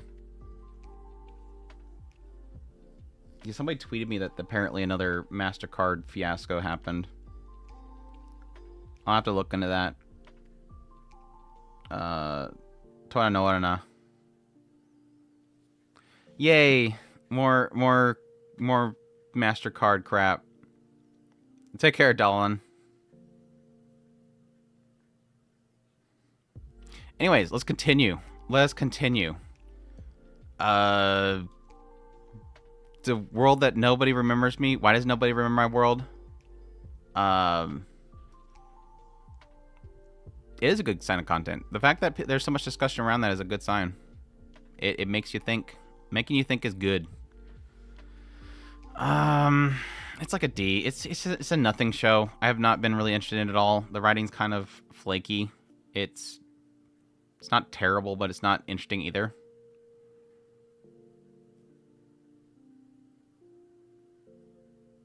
It's a show about a guy collecting 5 rings and 5 wives. It's not acceptable in one place and it's acceptable elsewhere. Anyways, I don't have much to say about that show. Nier, it's like up in S tier right now. Super good recently. It sucks. I hate it. I hate everything about Nier happening right now. But it's super good. Like this recent episode was like just the animation, the shots, everything had me just heartbroken at the same time. Super intrigued about what direction it's going to go from here. As a non-Nier gamer, I've been loving it. Been dreading this episode. It was bad. like I was messaging Earthly and Adrian about it, and I was like, oh man, that sucks that this person had to kill this person. Okay, now this is gone, so that kind of sucks. That means that there's no this. And then the last part happens, and I'm like, yep, that happened. Really don't know what we're doing next. It sucks. Is B tier? No, you can't just B tier it because of 2B. No, you say S tier for sexy booty or something like that. No, I'm loving it. It's super good.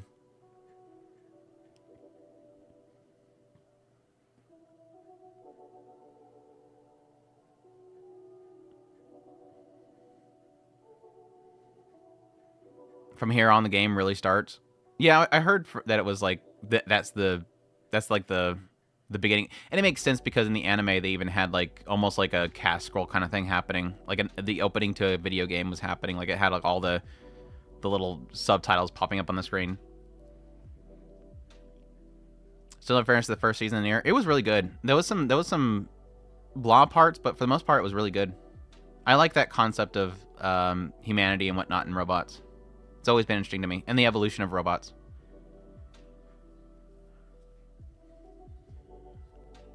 Everything after this masterclass, so it gets better. That's pretty crazy to think about.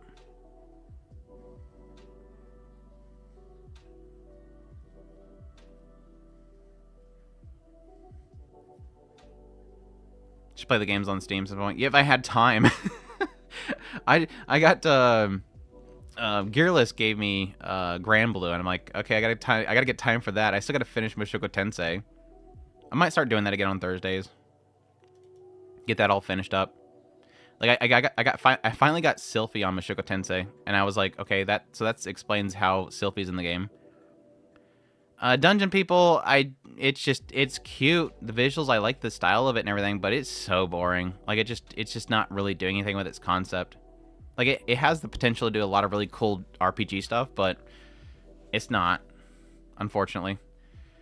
It reminds me of Cells at Work. That's actually a very apt comparison, though the writing in Cells at Work is so much better.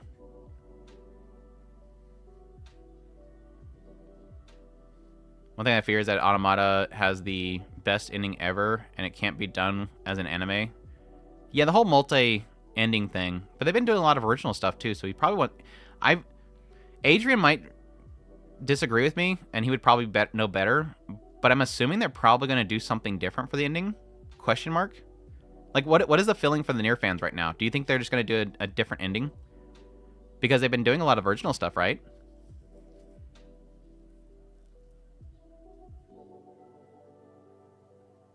Only a video game can do? No, I mean, I don't agree with that.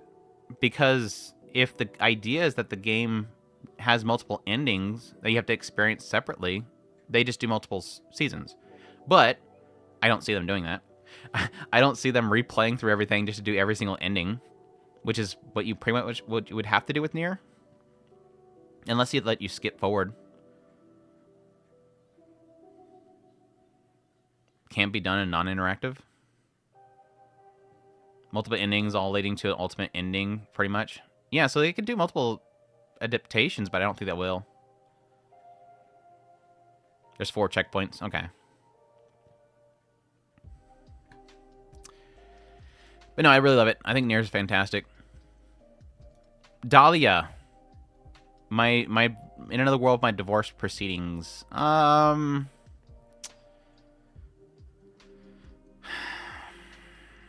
between a B and a C. I think C is too rough on it.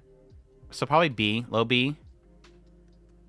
I'm liking it, but at the same time, there's some... It feels like something's missing, and I think it's a lot to do with purpose. I know what the purpose is. She wants to do her magical artifacts, but I feel like it doesn't have... She's... Dahlia is a very... I don't feel Dahlia. I don't know how to explain it. I don't feel Dahlia. As a main character, I don't feel her. Like, I don't get her. I get that she is an isekai.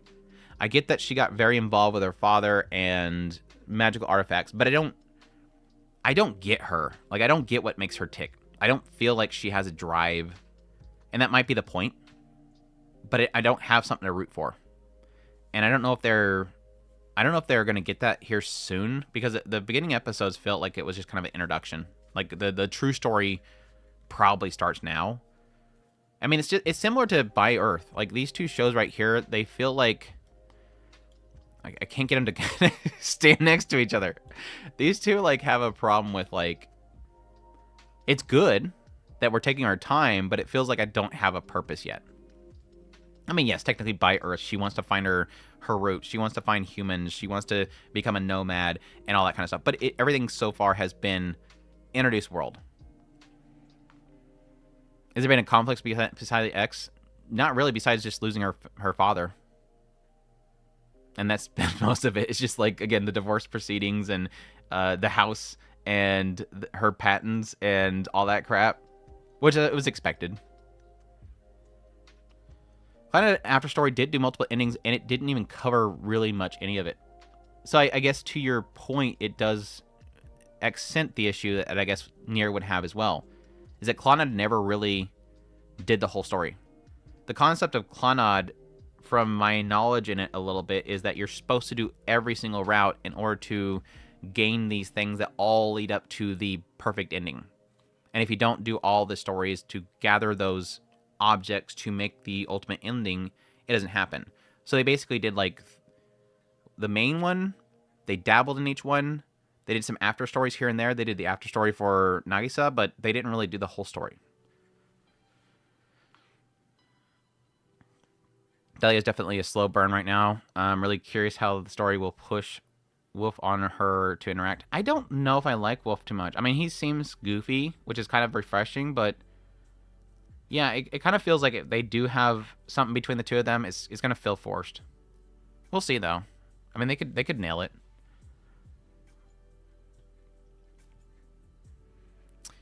Nade nade. Nade nade.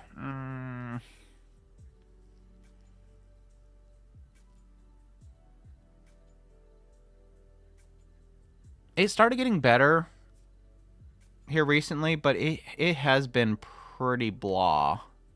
And I think the opening scene sucks, honestly. For the longest time, I thought this main girl was the reason this other girl was stuck in bed. Like, I almost thought the opening scene was literally her falling on this girl and causing her to be paralyzed. Because it opens with her falling on... Her falling...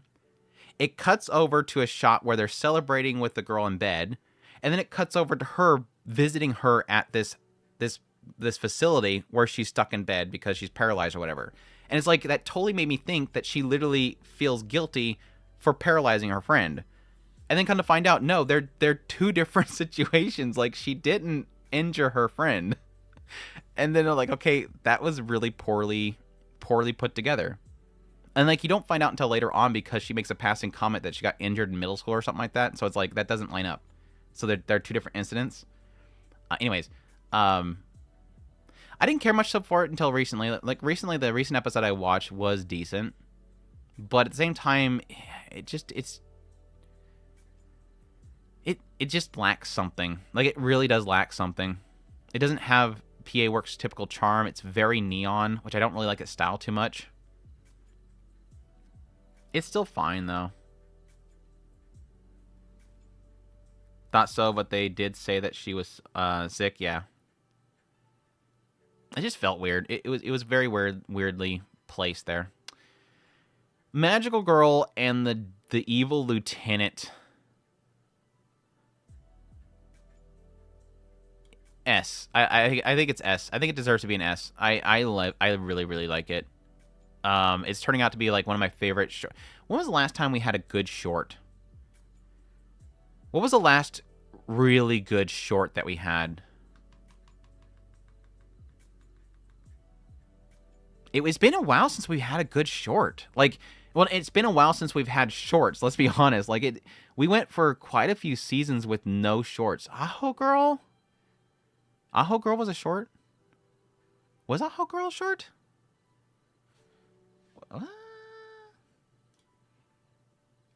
Agretsuko? I never got an Agretsuko. I don't know that I would say Aho Girl was good, though. I mean, it's fine. Can I look up just shorts on here? Aho Girl was a short. How crazy is that? Can you search just shorts on Mal? Anime search. Is there a short option? I mean, besides no, not the hot spring guy. No, not the Isekai hot spring show. Shut up. Is there short options, please? I don't think there is there?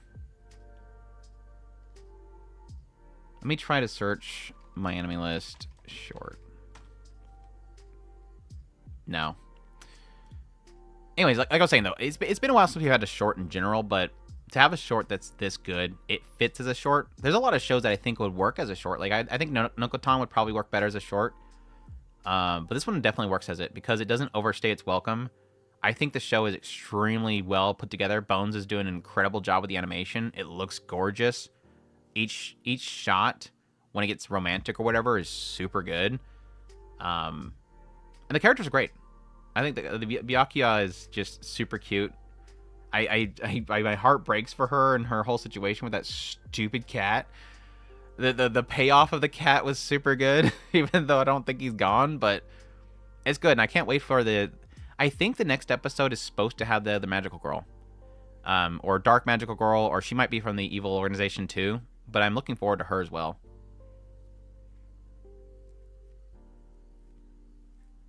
Made you cry? I wasn't expecting it.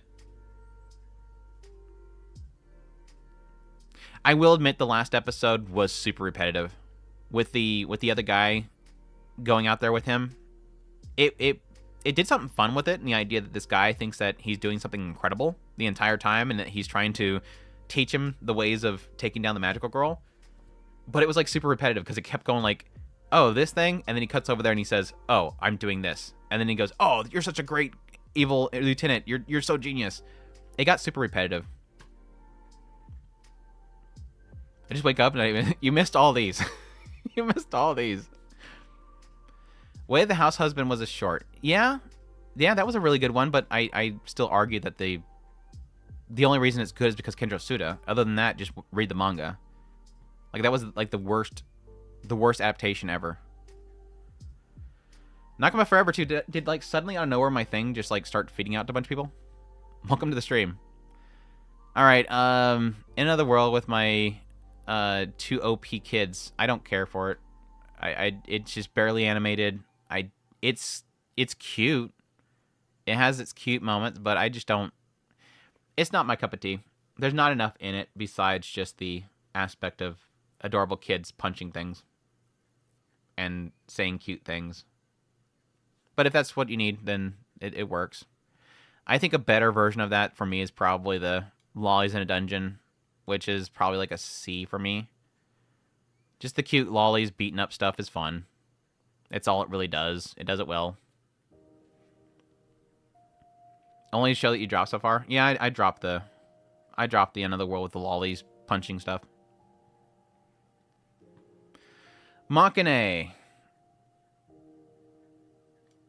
This is probably a very obvious one. I think it's a solid A. It's not as good as like Alya and Oshinoko. It's like a solid A, I think. It's definitely up there for me. Lollies in a Dungeon is great, in my opinion. I think it's fun. I'm just joking, by the way. Makeine is probably...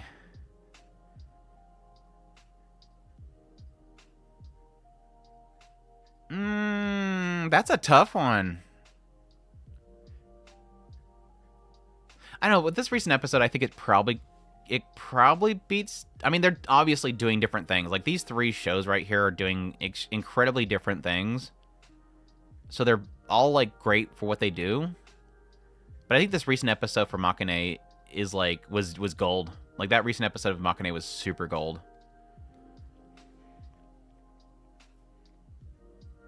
One of my favorites of the season, S tier. It's like a continuation of... Fluffy Sekai. It pretty much is, yeah. It does definitely feel like it, because they have a similar feel there. Anton is absolute, so she'll be after you. Lemon best girl. She is best girl, especially that last episode. Seeing that cute side of her was just, oh, that melted my heart. Lemon was super special there, and I wanted to punch the main character for not lifting her up. It's like, what else is she doing, waving her hands at you for? Pick her up, you don't. Just pick her up. Makeine might be my favorite of the season, or at least when it comes to enjoyment. Yeah, I was telling some folks that like Alya this week with the Yuki stuff was like, it was almost like this week was roshidere literally saying, I know you really like that episode with Lemon, but we're not giving up #1 spot. Like, they did a really good job in this last episode, but hey, don't forget, we're here, and Yuki is amazing, right? These 2 right here are just... For new shows, these 2 right here are just duking it out. They're absolutely duking it out for me. Just a really good season for rom-coms. Again, similar to Alya, it's just great chemistry, great animation, great character designs, great seiyus. Like, everything about it is just working on full cylinders. Heals the rem-shaped heart in my scar in my heart. The attention to detail in the art is amazing, making the world feel so lived. For Makeine? Yeah, there was like one shot that I was a little bit like, okay, that was a little bit wonky. Like when the girl first walks up and she leans over with her swimsuit, like her eyes were all wonky. But other than that, it's like, it's been really good visually. Like somebody goofed up a little bit somewhere in there when they were putting it together. It's not that it completely breaks the show. You got Nya.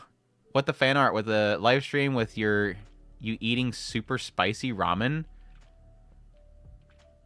I don't have super spicy. I do. I'm not like a big fan of spicy stuff. Like if it burns the mouth, like I don't find a purpose in it. But I do like jalapenos. I put jalapenos in like everything. Especially deviled eggs. If you ever have deviled eggs, put a one slice of jalapeno on it. Super good. Oh no, I probably have to end up doing a garlic stream. do a garlic stream like Myaka Punch. This season is generally packed with because there are quite a few I want to keep up with. Yeah, I will be cutting back a lot on this season. I'm probably going to stick with mostly just the S through Bs with a couple sprinkled down here, but I was pretty hyped coming into the season, like a lot of really good stuff, but I have noticed that over the last couple of episodes, that stuff is starting to kind of fall off, which again is typically expected. I've noticed that with like a lot of anime seasons, is like you get through that kind of like first volume of the manga or the light novel, and then you notice that it doesn't really have much going for it. Like the writer doesn't have too much staying power with her property. So you can usually kind of drop off of things after like that 4th or 5th episode. Sometimes it can take up to 6 episodes, depending on how fast they're really adapting things. It is technically the 3-episode rule, and that's what I've always kind of claimed that the 3-episode rule kind of entails is the post first volume content, because the first volume is the hook that they created for their content, their novel or their manga. Yeah, those eyes are weird. No, it's funny because like I obviously take a lot of screenshots for my content, so I'm like sitting there taking screenshots going through the episode, and after the episode, I take all the screenshots and I take all the goofed up screenshots where maybe I have a subtitle in it or something like that. And I literally ran into that one because I was gonna make it my thumbnail, and I took the image, I thought it was great, and I put it into my Photoshop, and I zoomed in to go like cut it out, and suddenly I realized her I was like a little crooked, and then sure enough on the Discord somebody else posted it, and I'm like, okay, it looks like I wasn't the only one that noticed that brief like 4 frames of offness.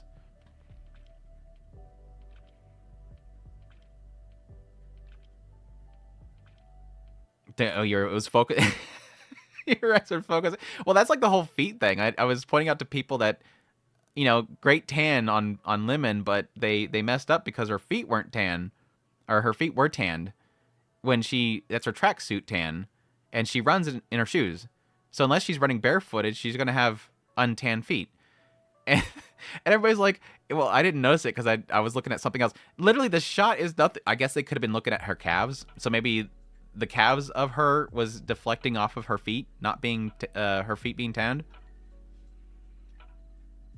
Spicy stuff is best way to cope with allergies. I never tried that before. No.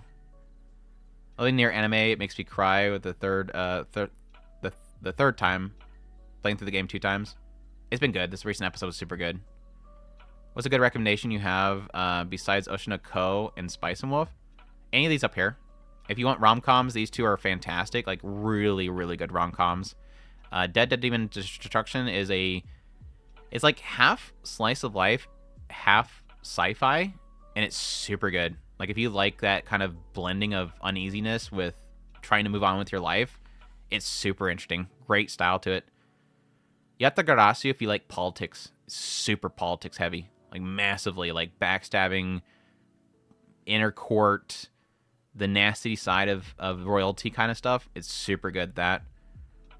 Nier, obviously, super good. And if you want a short, it's super, super, super sweet. I love Evil Lieutenant. Politics hit and miss. I agree. I'm typically always positive on politics if it's intriguing enough. If it's not trying to hide enough stuff, it doesn't work for me. Like the politics in Dead Demon Destruction suck. Like, it's so surface level. It's just politicians are dumb. Got it. I get plenty of that in the real world. I mean, it's super realistic in the idea that the politics are dumb, but it's just like, it's not interesting. You're showing me something I already know. I get it. You're pointing at the obvious. I don't care.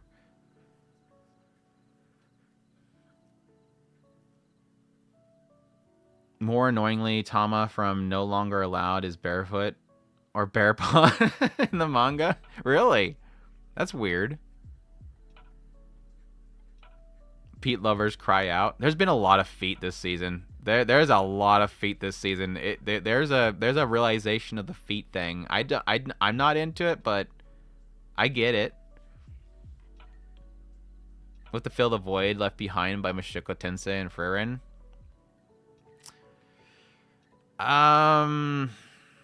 Is there really anything that kind of high fantasy? I think if you want something like thought-provoking and heavy and whatnot, strictly fantasy I can't really say, but like Nier is super thought-provoking, but it's more sci-fi obviously. I would probably say Monogatari series, but if you're not into Monogatari series, it's gonna be a trek. But damn, if that show doesn't question things and doesn't hold back. Monogatari series is always like my number one. Makeine. This is not Makeine. You already did Makeine. Makeine is great. It's up here. It's S tier. Easy. Become normal. Become normal. It's like Become Normal is easy for me. It's like if the next episode delivers, I'd probably say A. It's still down there to be picked up. If Become Normal, if it does something, even it doesn't have to do what I want it to do. It does not. I'm not saying Become Normal has to have. For those who don't know, opens up with these two teenagers. They're going to high school. They've decided together to make a pact that they're going to support each other to become normal. Over time, it kind of hinted at this idea of them making this promise and that them checking each other out and them allowing each other to go wild if they want to go wild. And it all leads up to this point where it starts to reveal that it seems like the guy's thing to become normal from is he used to be like a know-it-all, figures everything out. Every mystery he figures out quickly, and he ticks some people off because he keeps doing that. And so he wants to stop solving mysteries. That's how he wants to become normal. With the girl, they've only recently hinted at this girl seems to want to get revenge on somebody for messing with her normal life. It seems to imply that she used to have violent tendencies, and that's what she's trying to become normal from. So I'm curious if next episode it will go right into this girl doing something really violent, or getting back at somebody in a violent way.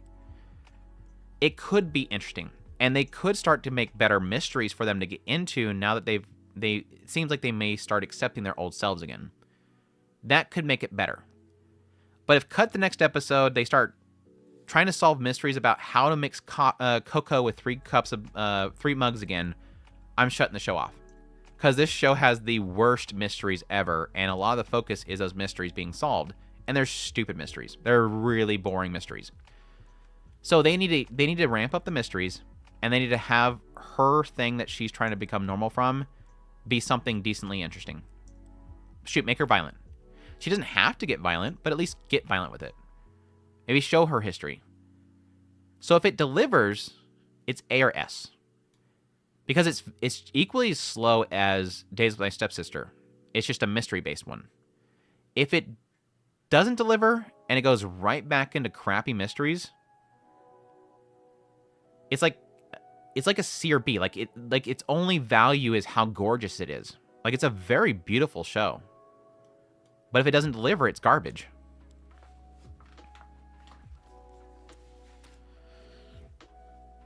I like the Monogatari season. It never changed, and I love it. Yeah, it's just right back to where it was. Like, Shaft being Shaft and Nisioisen being Nisioisen. It's good with amazing art. It's super good looking. The directing is really good. It's just... it needs substance. Big fan of Hyoka, and Shoshimin is promising as well. Yeah, that was my question mark I had for people is and I think some people probably answered me in my video on it, but I was curious to hear most people's opinion on, is this Hyoka? Is Hyoka just a bunch of mysteries about how to mix cocoa in 3 mugs? and that the refrigerator has a heated jug of milk. That's the mystery. Where's the purse? Oh, it's over here because this guy was not wearing his proper shoes.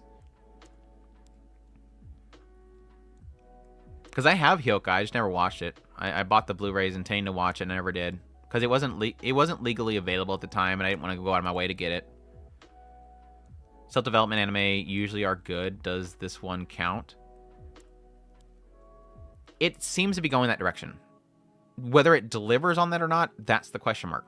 So far, it's really kind of slowly creeping into the realm of, I don't want to be this, but then he's doing it again.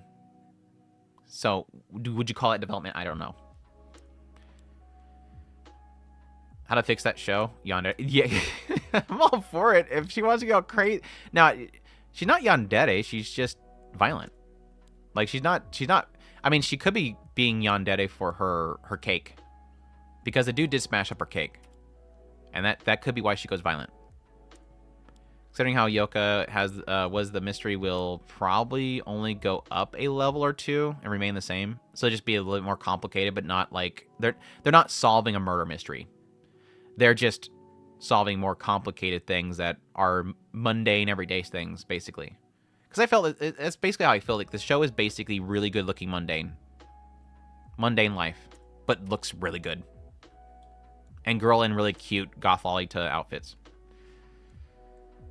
First mystery was why was the door locked?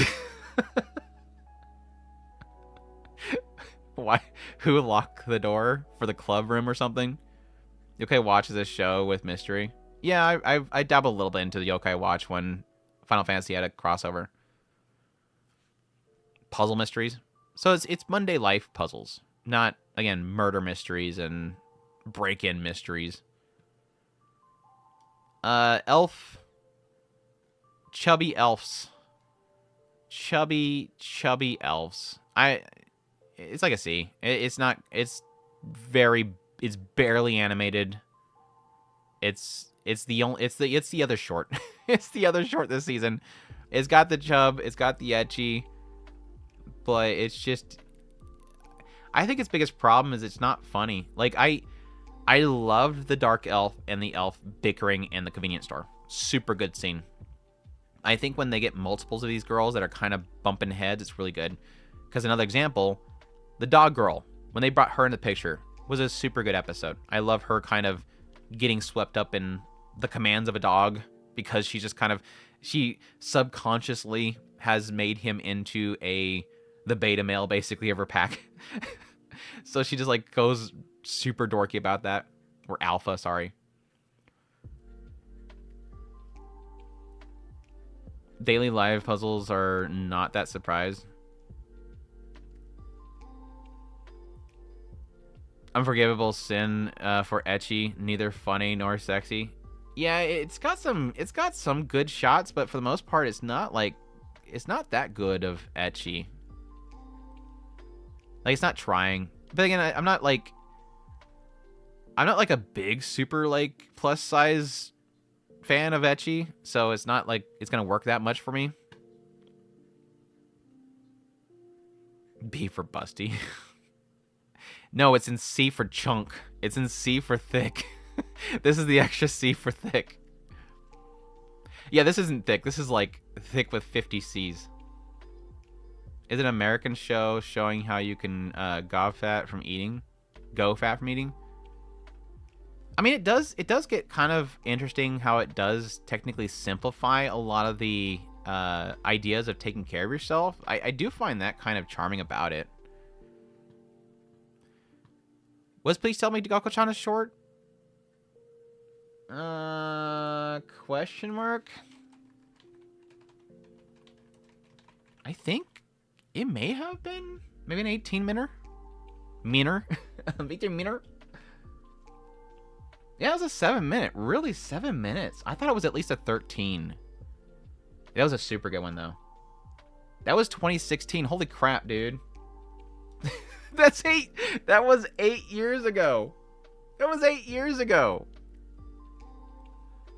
Golly, dude. I hate the passage of time. I hate the passage of, I hate whenever I look up an old anime and realize how long ago it's been. 2016 is crazy, dude. It's crazy. Monogatari series, let's get it out of the way. It needs to be done. It's just gonna take the cake. It's gonna roll right at the top. Right at the top. I love Monogatari series. I was terrified the moment that it was getting... I was both excited and terrified at the same time when it was announced that it was going to get a new season. Because on one end, I wanted more Monogatari series than pretty much most franchises. Because I absolutely love the series. And at the same time, I was afraid because Shaft has been garbo for me lately. Like, I just have zero interest in anything Shaft lately. And their quality seems to have dropped. But then they got the same team. They're pumping up the quality. I watched the first episode, and it's everything that I missed about Monogatari series. Just come back out of nowhere. Like it never left. Like go right into a new... Now, granted, I had to do a big refresher on this series because it's been so long I was forgetting everything. But it's back. It's great. It's focusing on my favorite character, which is Nariko. Shaft is back, yes. Some may claim there's not enough head tilt, but I don't know if there's supposed to be enough Shaft tilt. I don't know if right now should be having a lot of Shaft head tilts. Why the Fables fumbled so bad at sea? I haven't watched it in a long time. I just throw it in there because I need to get out of the way. I've not watched in a while. It's good, though. It's not terrible. It took me quite a while to warm up to Fable, but it is good. Never seen any of those shows. I know I am missing, but for some reason, I don't start them. Which shows? The S ones? We are old, Andrew. We are getting old. But yeah, I love it. It's great. More Nariko, more Yotsugi. I'm hoping to get... My assumption is I think the stuff for Shinobu... I'm assuming this key art is probably the monster season. Because I think the monster season is supposed to cover Shinobu. I don't know why I'm asking that because I don't want to answer that. But I was looking at it. I was looking at the titles for the volumes. And I noticed that there was a Tsukihi titled chapter in the first volume of Off. And that was a full episode. So I'm assuming that chapter was that one episode of Tsukihi. And that we should get one more episode of Nariko. And then I think they're going to cover the other ones because it looks like it's going to be 12. Like, off season looks like it's going to be 12 episodes. Monster season looks like it's going to be more like... It's more chapters. I think it's like 6 volumes. So I'm assuming that's going to be an 18 episode core or series. So I'm curious if they're going to do like 2 seasons technically. Like maybe a part 2 or something like that. I'm surprised they didn't just call it Monogatari series off season. And then having a different season that is called Monster Season. They may end up like separating them later though. I believe Monster Season. I mean I would assume it would be if it's going to be involving Shinobu. But wait, is he still connected to Shinobu? No, he's still connected to Shinobu, so he should have to be a part of it. There shouldn't be a reason why he wouldn't be involved with it.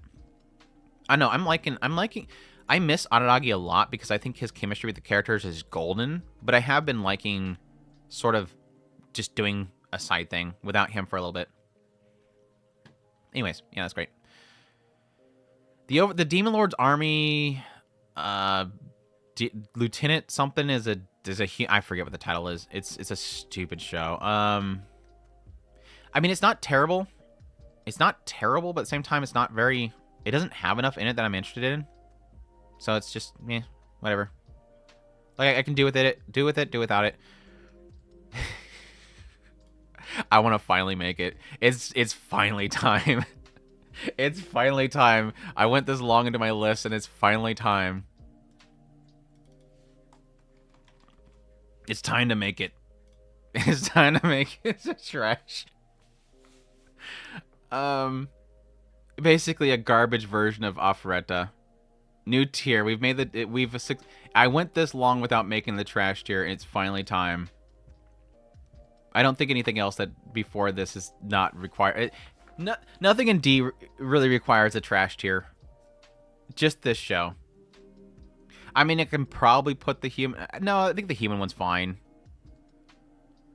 I don't hate Fatal Frame, whatever the hell it's called. I don't even want to remember the name of it. I guess Fatal Frame or something. I don't hate it. I think it's like a worse version of Offeretta, which is surprising to say. But it plays out just like Offeretta. It's literally the group's there. They're all isekais, and he gets thrown down to the bottom of the dungeon. He has to climb his way out, and he's super overpowered by the time he leaves the dungeon. And then he gets his revenge, question mark. It seemed to quickly move into him trying to develop this secret power that some other dude was thrown in that same dungeon for, somebody with an incredible mage was thrown in the dungeon and dies there, and was putting together a spell that could be really powerful, and he thinks he can use that in order to take down the goddess. And then now he's running around different dungeons and hanging out with some elf chick. Shrug. Just shrug. But no, the biggest problem it has, the CGI is horrible. And they use CGI literally, it feels like 80 to 90% of the time. In shots that really doesn't need to use CGI, it's using the CGI. And it's horrible CGI. The backgrounds are horrible. Like, it is the worst. The best way to describe the backgrounds, it's almost like a septic system blew up all over the side of a building, and they took a picture of it. And that's their background. It looks ugly.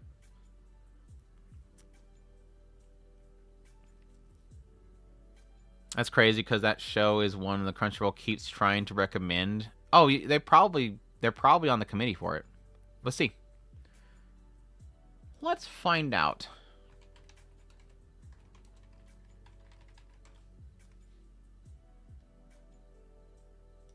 What the hell is it called? I'm typing something wrong apparently. Bring this over here so I don't have to break my neck looking for this. Which does suck. I did hear some people say that the source material was good. So it kind of does suck that this is getting the quality that it is. Crunchyroll, at least according to Mal, is not on the committee. Not even Sony, not Aniplex, nothing. Yeah, I'm not really sure why they would be pushing it. Unless they paid a lot for it. Unless they paid a lot for it. They could be they're just assuming. They could, if they're even bumping it up. It could just be coincidence.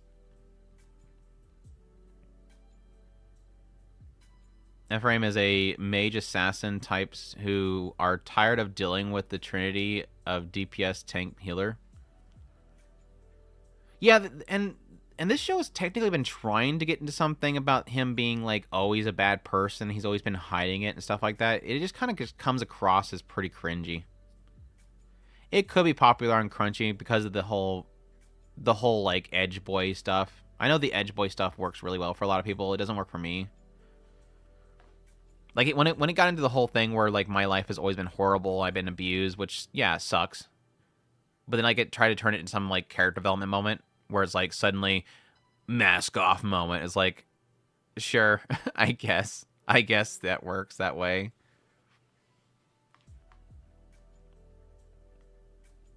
Yeah, I'd rather rewatch Alpharetta. Honestly, I'd rather just rewatch it Alpharetta. And I don't really like Alpharetta. All right, Myaka Punch. Rise the edge and jumps over it. He's like, I'm gonna go right on this edge right here, and then he's like, whatever, cannonball. he's on the edge, and then suddenly out of nowhere, he just randomly turns and goes cannonball.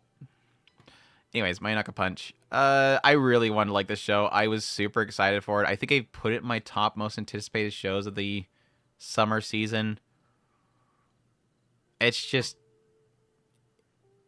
It's doing nothing for me. It's unfortunately Myaka Punch is doing nothing for me. It's had a fun moment here and there, but it's like,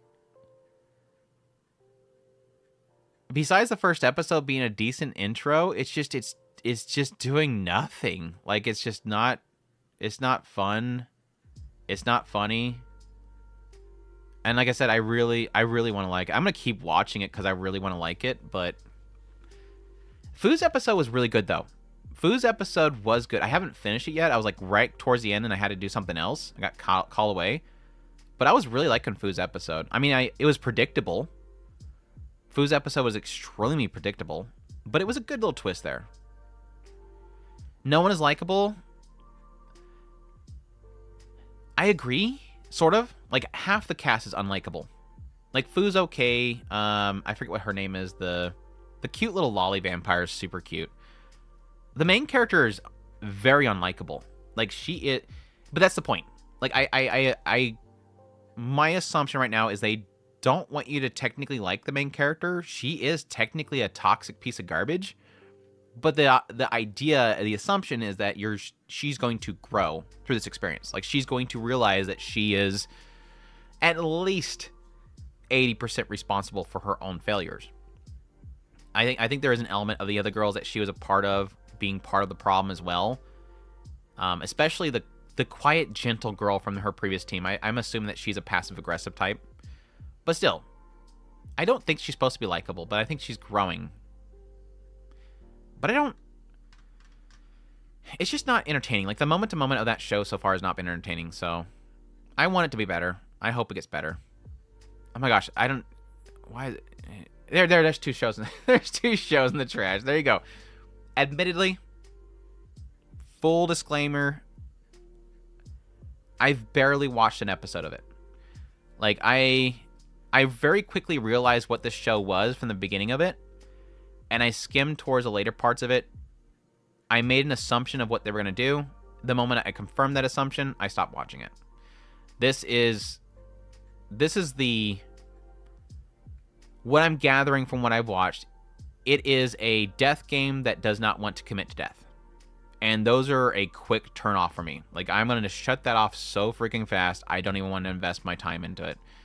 Like, they had this whole, like, thing coming up where the main character is going to die, and then I seen the undying, and I said, yep, I knew you weren't going to commit. Shut it off. Like, everybody that was dying at the beginning are back again. They don't want to kill anybody off. I just wasn't into it. I hate fake out when it comes to this. I really hate fake out deaths. As a 5 on Mal, I wouldn't doubt it. And dropping after less than an episode. Like, yeah, I just didn't want to put it. I didn't want to give it any time. And again, I'm putting it as a disclaimer because there's probably plenty of people that know a lot better than I do. My wife is a appliance. My wife is a rice cooker. My closet wife. She fits in the closet.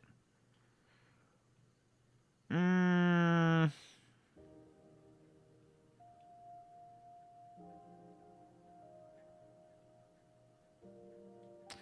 thinking C. It's not... It's kind of in the middle of the road. Like, it's a super middle of the road show. What's in your closet? It's unfortunately not a cute robot girl. Unfortunately, not a cute robot girl. Just mostly clothes. More Hawaiian shirts. I'm really enjoying My Wife Has No Emotion. Especially want to see what happens after her upgrade. Predictions on the upgrade. I don't think it's going to be a big upgrade. It's putting way too much into him being conflicted about her upgrade that I don't think it's going to be a great upgrade. I think it's going to probably be... It's going to be something utility-based. Her upgrade is going to be related to helping him with house stuff.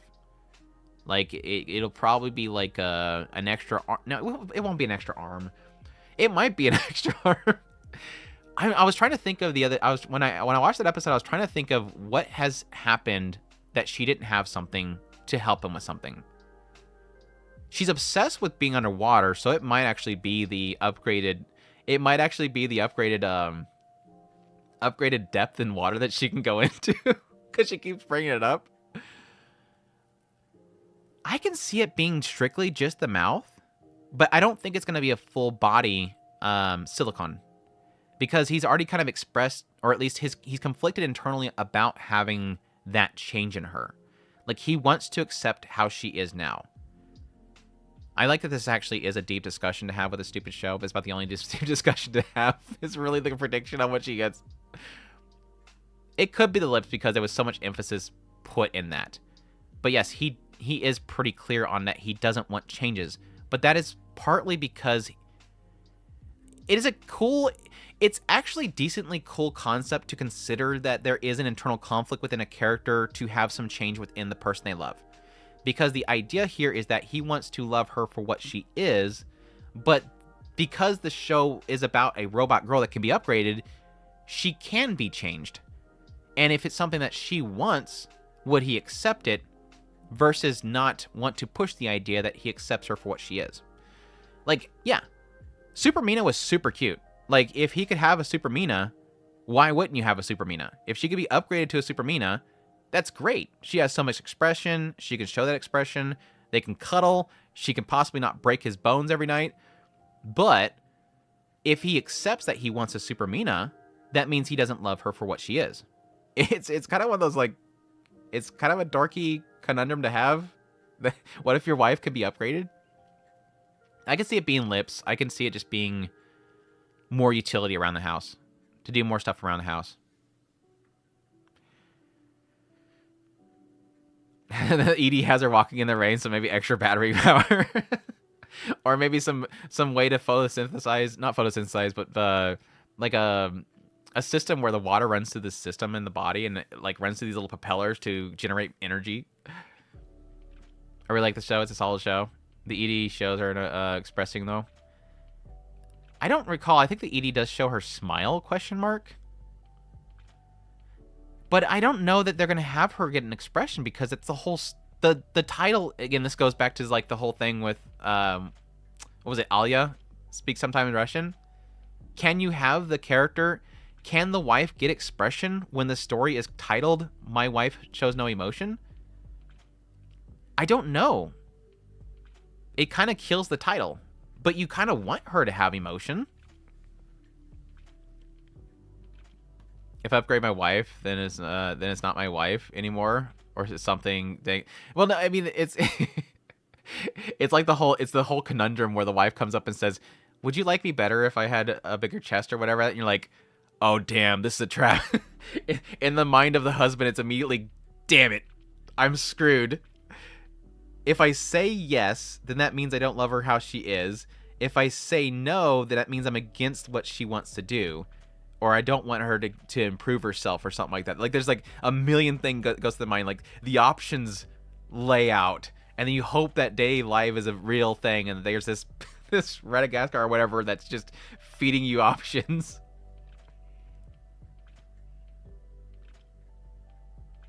It makes me think of that Chad that married Hatsune Miku. Rating it too slow is a violation of anti-robot discrimination. No, that was Atori. We already did Atori. Atori, where did I put Atori? Oh, it was B. But yeah, they technically would fall in the same category. We have the two where you can't be discriminating them. I don't think they've implied there's any laws against robots in No Emotions. There's laws... I think they imply there's laws in the reverse, which is typically always the case with robot shows, is there's always a law.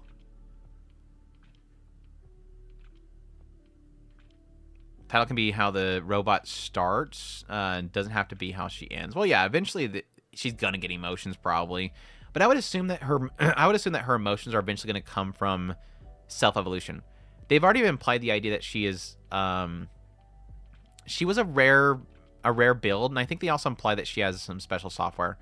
But either way, my assumption is that she's eventually going to earn those emotions. I don't think it's going to be an upgrade. I think it's something that she's going to express herself. That seems to be a theme that they're going for.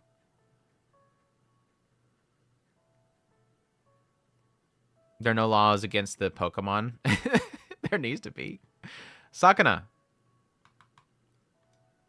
Sakana. Sakana. Sakana. Sakana.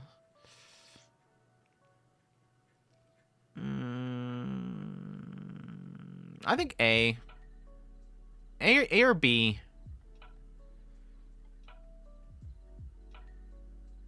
Yeah, A or B. I find Sakana extremely charming. I kind of want to put it in B because It does have some rough spots, and I think that's a lot to do with sort of like constantly kind of being stuck in the disagreements between the humans and her.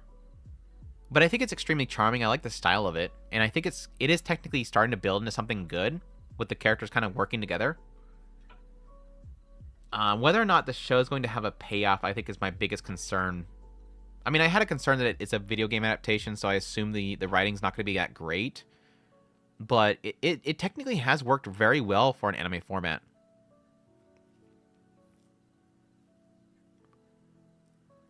I think they implied she was modded by her original owner, but all memories were wiped. Yeah, they have. It's sort of like the Chobits scenario, where he gets it secondhand, and it turns out to have some kind of special formatting.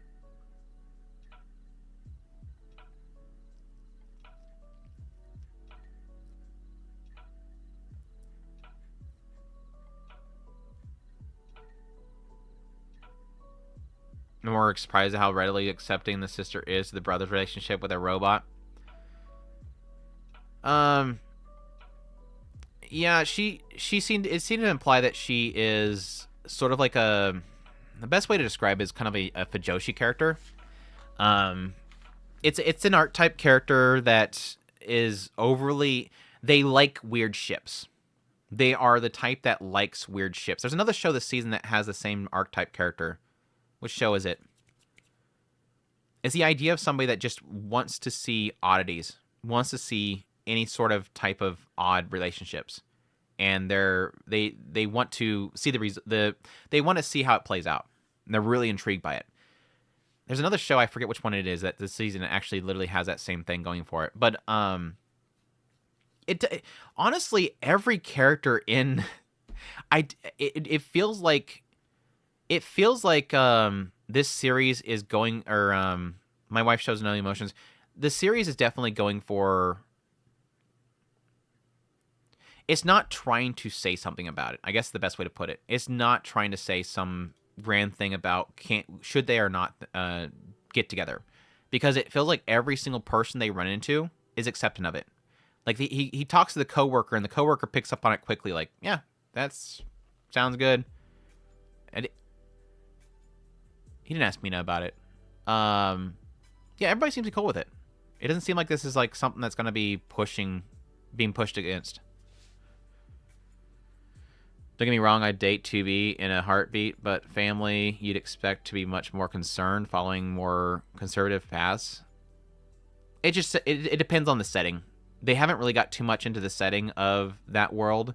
It could be much more accepted there. I mean, that's the same question mark for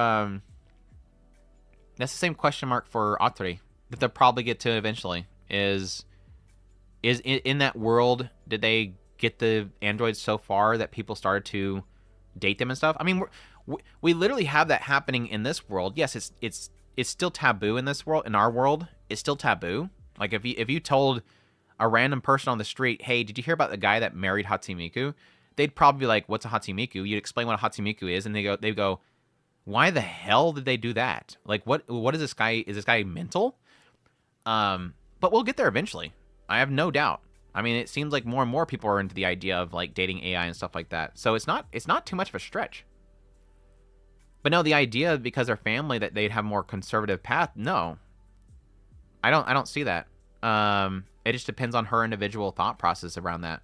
She could just really like the idea of her brother having somebody, not being alone, or possibly, again, it is something that's been seen in the world already, and she's perfectly fine with it. She could have a friend that is in love with a robot, so she knew it was coming. Yeah, he's been alone since school, or he had a girl that he was in, or he was dating for a little bit in school, and he's been alone since then.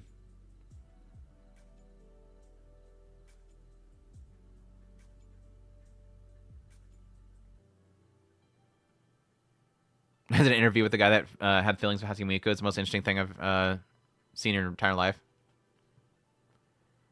Dad, I'm dating a robot. That's insane. No one of mine will. This is her. Her name is 2B, Dad. You have my blessings. No. It'd be like, here's my wife. Her name is 2B, and he's like, where can I download this? and then the mom is next nearby. You're like, dear, what the hell? And then he's like, don't worry, there's 9S. And she's like, oh, thank you. Likes a dresser, which is our cute moments. Yeah, I love the goth Lolita looking outfit that she had. That when they first went out for shopping, that outfit she had was like super cute. Dad, yeah, I want one. Where can I get mine? Nokotan. I'm not gonna put it in trash. I want to throw it in trash for memes, but I'm not gonna throw it in trash. I think it's a C or D. It's just I'll put it in C. It's not that bad.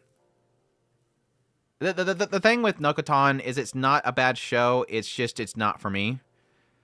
Again, comedy subjective. Big shocker. Let's put the disclaimer in there. Let me type it on the bottom of the screen. Disclaimer: comedy is subjective. I think I laugh like once an episode for like a brief moment of an entire episode, and for a comedy that's not good. Because I'm literally wasting 22 minutes of a show looking for a laugh before I finally get a laugh. The first episode, I love the introduction when she first walks in that door. Second episode, I'm trying to remember what the second episode had. Second episode was the Yandere sister. I laughed during the whole competition they had and her freaking out about all the pictures and video they had of her doing inappropriate things or exposing her her private life. And yeah, rest of the episode didn't work for me. Third episode, oh yeah, when she was trying to get her to, she thought that she was the deer. She was inside of the deer and she was trying to bait her out. That was hilarious. But then the rest of the episode was just nothing.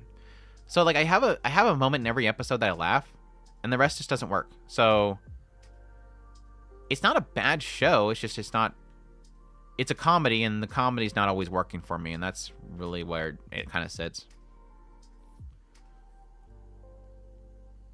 Yeah, Aho Girl, I was very on and off about. Like, there was some really good moments in that one, but then, like, there was some down moments, too.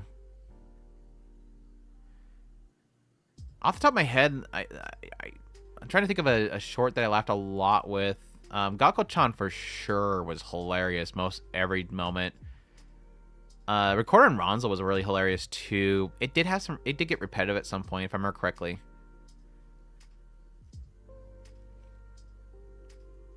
There's no Last Crusaders in C. That's harsh. I barely got through episode 2 because the quality was absolutely garbage. Like that, the whole, like, what was it, first half of that entire episode just looked like trash. And I was super mixed on it.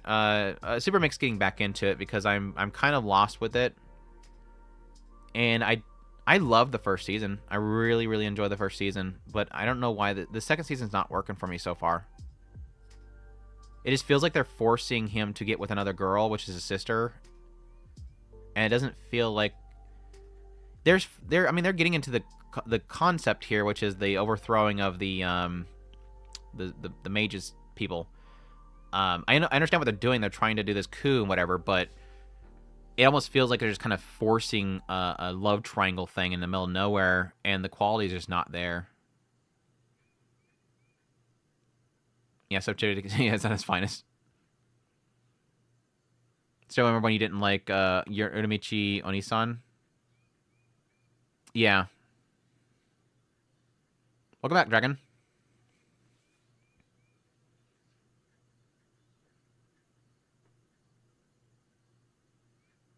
Episode 3 was tame, but episode 4 was great, just less chaotic. I don't remember how many episodes I watched. I think I watched 3. Anyways, Sengoku Yoku, I was hoping that I could watch the first, was it 2 episodes they have out now yet? But I didn't get a chance to, so I don't have an opinion on this yet. I really enjoyed the first season. I don't think it's like an S tier show, but I do like his writing, and I'm really hopeful for what's coming up, but we'll see. It does have the most annoying, the character I hate from the first season is I think a focus in the second season, which I don't like. I really don't like that idea. Wistoria,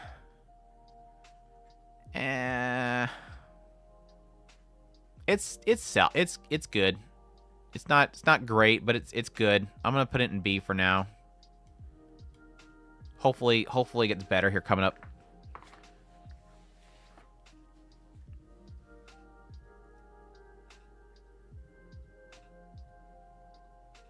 I like the second season a lot. They finally tied into the first season in this episode. Am I misremembering stuff here? Didn't they, like...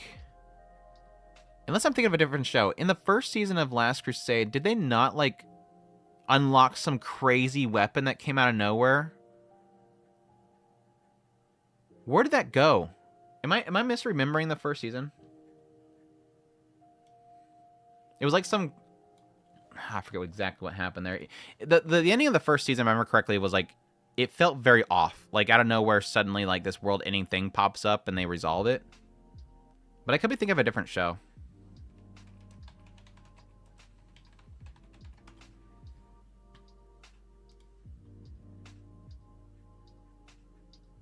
Bored of the OPMC without magic trope. Yeah, it's not really doing much for me. It's like that in the whole bully thing.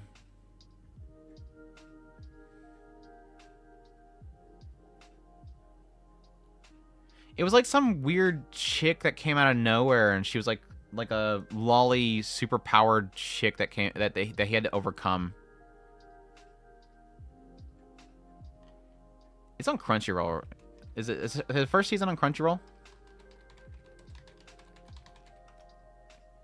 We're gonna investigate this right now because I need an answer. They do have first season, okay.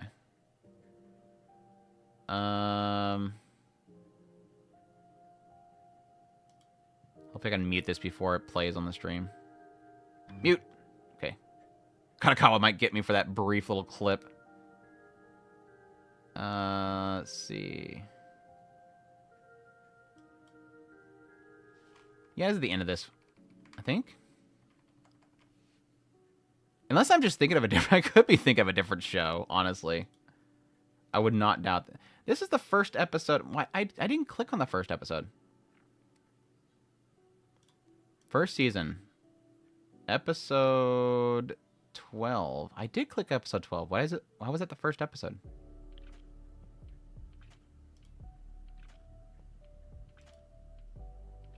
It is. Yeah, this crazy psycho monster shows up out of nowhere. What is this monster?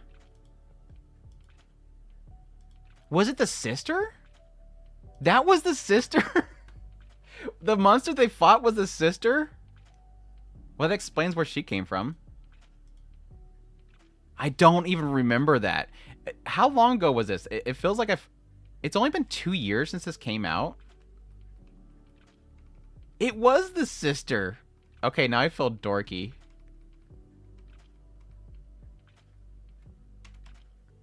It was the sister. Yeah, it's the girl that he's currently protecting. I don't even remember why she was even there.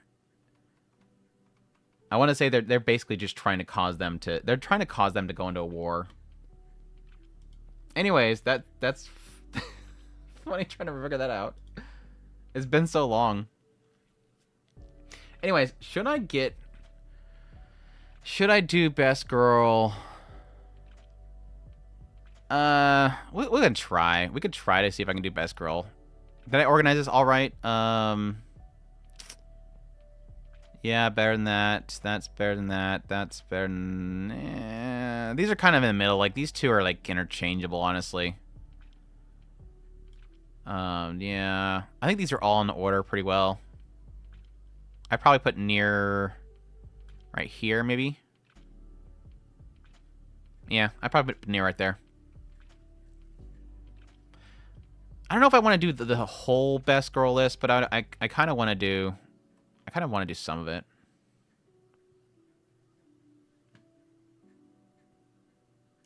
Let's see.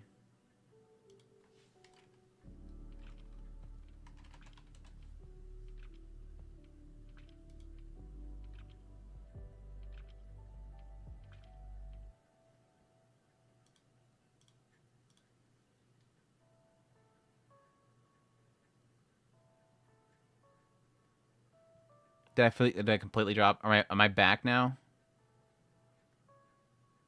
The drop frames reset. Did I drop?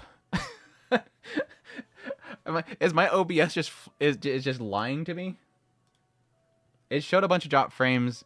The kilobytes went down, and then it came back, and the drop frames reset. So I don't know if I'm still here. It did drop. Well, we'll see. We'll see if it doesn't die again. If not, we'll do this.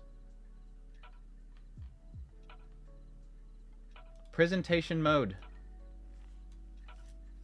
We'll try. I don't know if I'm going to do all of these, but I might go quick on a lot of it.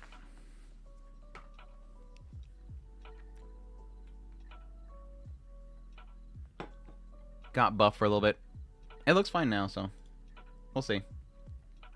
We'll try to do best girls. I'm not gonna mess with some of this stuff too much. Like Succubus girl, cute. These are from the Overlord or the Demon Lord dudes, a human, whatever. They're both cute. She's okay. Harley Quinn. I really like her anime design. I really do. I've always been a huge fan of Harley Quinn, even though I'm not like a huge fan of like any of the superhero stuff in the West anymore. But I was a big fan of Harley Quinn for the longest time. I do one of these each season. My full list is over 600 entries now. I need help. The sister from Has No Emotions. She's a solid B. She's super supportive, and she's the reason why we got a cute outfit. Tubia's best girl debate over. What the fan art? Thank you for the super. We'll see. We'll see. We will see. I'm not saying that it's gonna be a C. We'll see. The robot girl has no emotion. Mina is. She's cute. But I'm not like invested in her. Like, she is cute, but I'm not invested in her. Mina's fine. Super Mina is a lot of fun though. It basically Super Mina is a Genki version of Mina. But I did find her I did find her extremely charming and cute though. What's her name? The lolly girl from Train to Death. I don't really have much feelings for her. Either the elf either. I think the elf is cool, though. I did like her in the show. Super Mina is an A. Abiko. I have no feelings for Abiko. It's very... I understand her character, but at the same time, it's not very charming. Not a very charming character. Not somebody I would hang out with or anything like that. Her story itself is really good though. It kind of helps bump it up from a D. But yeah, I'm not a near there for Abiko. Gotta make the SSS tier exclusively for 2B. Akane. I really like Akane's story. Really like Akane's story. Her personality wise, I'm not into her. Like, I don't find her attractive or anything like that. Like, I don't care much for her personality. But I really love her story. I really love her story. Kana, I both like her story and her character. I like her personality. She's been super snotty lately. Like, Kana's super snotty lately, but I mean, there's a reason. They're both kind of super snotty with each other. Obviously jealousy / bad blood with each other in the past. So, but I really like Kana though. She's super funny. Memcho, I haven't seen enough of her to really get a perspective of her, but she's fine. I'm hoping we get more of Memcho here soon. It took forever to get really into Memcho. Kana's one of the few tsunderes I love. Good choice. Kana's great. Obviously, best girl, though. I don't know. I'm always like struggling between Ruby and Kana. Like, it's obviously, unfortunately, just like Memcho. They don't want to spend much time on Ruby, which really sucks. But man, Ruby had me bawling my eyes out from those first episodes, or the first episode especially. But her story and like her struggles was like, it broke my heart. But yeah, I'm always struggling between the two of them. It's S for the star eyes. I'm fine with the star eye thing. I think the reason why the star eye thing works for me is not really the fact that it's a star, because I don't really like the idea of having a character in a eyeball. But it's more because it almost does the same effect as like a heterochromia, which I always like. The assumption is eventually she's gonna have her moment. Yes, the assumption is that hopefully eventually Ruby will have a moment. I forgot what her name is. The other mangaka. I don't mind. Again, like her story, but I don't really care much for her. Alya.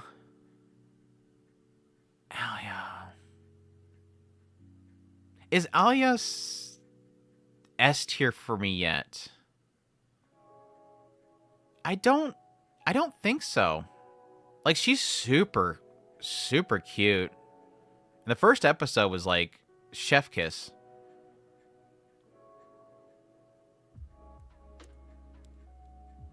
Yeah, I'll go S. That's fine. That's for Soviets. Yeah, I will say, like, first episode Alya was like S tier. Bam, bam, bam, S tier all the way across the board. But I will admit that over time, I started cooling down with her. And I started just wanting more moments with Yuki. I think that's the key thing there, is that I loved Alya. I love her personality. I love her design. I love her seiyuu. But there's a struggle with her in that over time I wanted more scenes with Yuki. That's the problem, is that I wanted more scenes with Yuki. I won't claim it's that there's not enough for her. There's almost a sense that there's not enough chemistry with her and the main character. Like, as much as that's the story is him and Yuki, it almost feels like there's not a good enough chemistry between the two of them. Like, their chemistry is always revolving around miscommunication with the Russian thing. So I don't know. It's. I still think she's gorgeous though. Masha's gorgeous too. Masha's more big sis type. Masha is kind of a big sis type, which I really do love. But again, unfortunately, we don't have much of Masha. Like, she got part of an episode. I want more of her. But yeah, Yuki's easy. Yeah, Yuki's easy taking over this season. Let's be perfectly honest. Yuki is taking over the season. Like, she literally is dominating the season right now. Like I said earlier, like, I can post a clip of Yuki on X, and then suddenly out of nowhere it's going viral. People like the Yuki. I mean, she's the sister, she's the childhood friend, she's the otaku, she's Seacup. She's a tentacle monster. Apparently, she's a tentacle monster. She wakes you up in the morning. She makes sure you're not late to school. Yeah, she's got good taste. Besides, she failed the tease aspect. That's about the only thing that she's failed at. And but citation needed. Citation needed for the E-Cup. Oh my gosh, how are they gonna do the cucking? I mean, since it's not that she says cucking, it's like, if you look at like every other translation of that scene, she doesn't say that. So it's obviously the translator spicing it up. QB, what's up? Thanks for 19 months. Going on 2 years, man. I appreciate it. Great time for a stream. I'm hoping to do it. Are you being sarcastic? I'm hoping to do this weekly. Probably get back into the Mushoku Tensei game and whatnot. Yeah. Anyways, what was I talking about? You totally threw me off. Personally, like Alya over Yuki. Really? Do you have a sister? Dragon Gamer, do you have a sister? That's my only assumption. Whenever somebody thinks that Yuki is You don't? Okay, never mind. Never mind. Okay, I was just gonna throw you under the bus with that whole idea. I love it. I was like, I posted on it's no sarcasm. I posted on Twitter, again, a lot of those clips, and somebody, every now and then somebody will pop up and say, I don't get the whole sister thing. And I'm like, immediately think it's probably because you have a sister. And no, somebody said, what was it? Somebody said, oh yeah, somebody said, it's probably because I don't have a sister, but I really like Yuki. And I was like, well, that's the whole thing. You don't have to worry about that because it's not real. Like, it's fine. It works because people know that it's not real. You can like the sister brocon thing because you're not directly in the situation. It's not your sister, so you don't have to worry about it. I like Alya over Yuki, too, but white hair tsunderes are my type. In the end of the day, it comes down to why not both, obviously. Alya with silver hair is the Russian 2B, so she wins. I have a sister and still like the sister. Oh no, don't tell her that. Maybe because I don't have a little sister. I can see that being a difference there. Can't spell Winston without W. Anyways, yeah, I definitely Yuki has taken over the season for me. And it's really just an aspect of chemistry. Like, I think that, again, I think Alya is beautiful. I love her tsundere moments. I love tsunderes. But it's just that Yuki's just got so much good chemistry. Like, every scene with Yuki is just gold. And I think that's why I like her more. The yandere sister, I don't care. I don't even know. I don't know Meme Bashima, whatever much. So, not that she's bad. I don't know her character. Nokatan's fine. I like her. I forget what her name is. I forget what her name is. The main character. The main character. The virgin blonde. Exactly, the virgin blonde. Yeah, exactly. Let's see. The friend of the sister. I forget what her name is. She literally is in one scene for me. She's fine. Nothing. I don't have any opinion of her. The sister.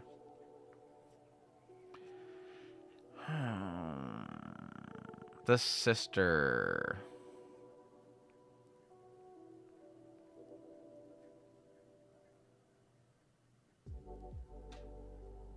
B?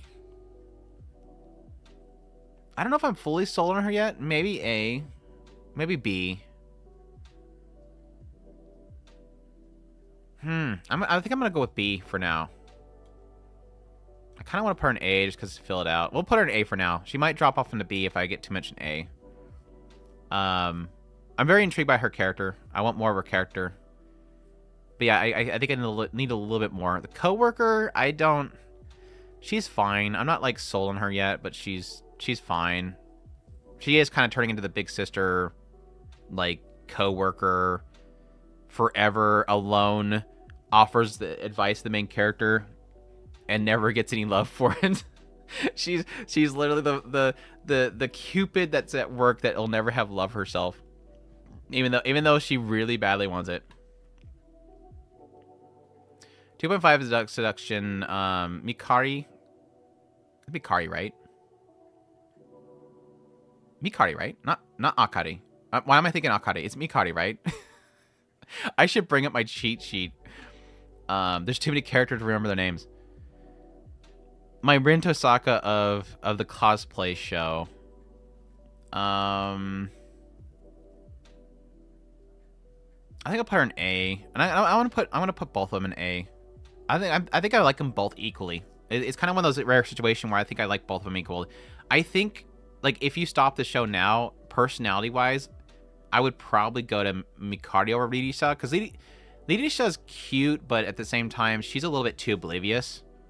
They're definitely painting her as extremely oblivious, and it's almost to a comedic fault in the idea that if they ever, again, I keep hearing people saying that this show is supposed to go really dig into the slice of life elements, and it's like, if you start out this way, you made a really dumb character to get really into slice of life, because not that Ridisha is dumb, it's just that she's very simple-minded, like very oblivious. Like, she's more oblivious than a main character of a harem show. Yeah, her attitude towards the Ponsu is probably the main reason why I'm perfectly fine with the obliviousness, because it's super freaking funny. I cannot get over how many times she says it's cosplay. It's okay, it's cosplay. It's okay, it's cosplay. So much so that they're cutting some of those scenes in the anime adaptation. Anyways, Rin, right? Pseudo Harem Rin. I really like her. She's really the reason why I want to keep watching this show, but the show is kind of repetitive. But she's super cute. And yes, obviously, her seiyuu absolutely makes this character. Like, if you... I mean, there's some other seiyus I could see that pulling off this character, but if you chose a less seiyuu than her, I don't think the show would be that great. I'd be curious to see are they dubbing the show? Are they dubbing Pseudo Harem?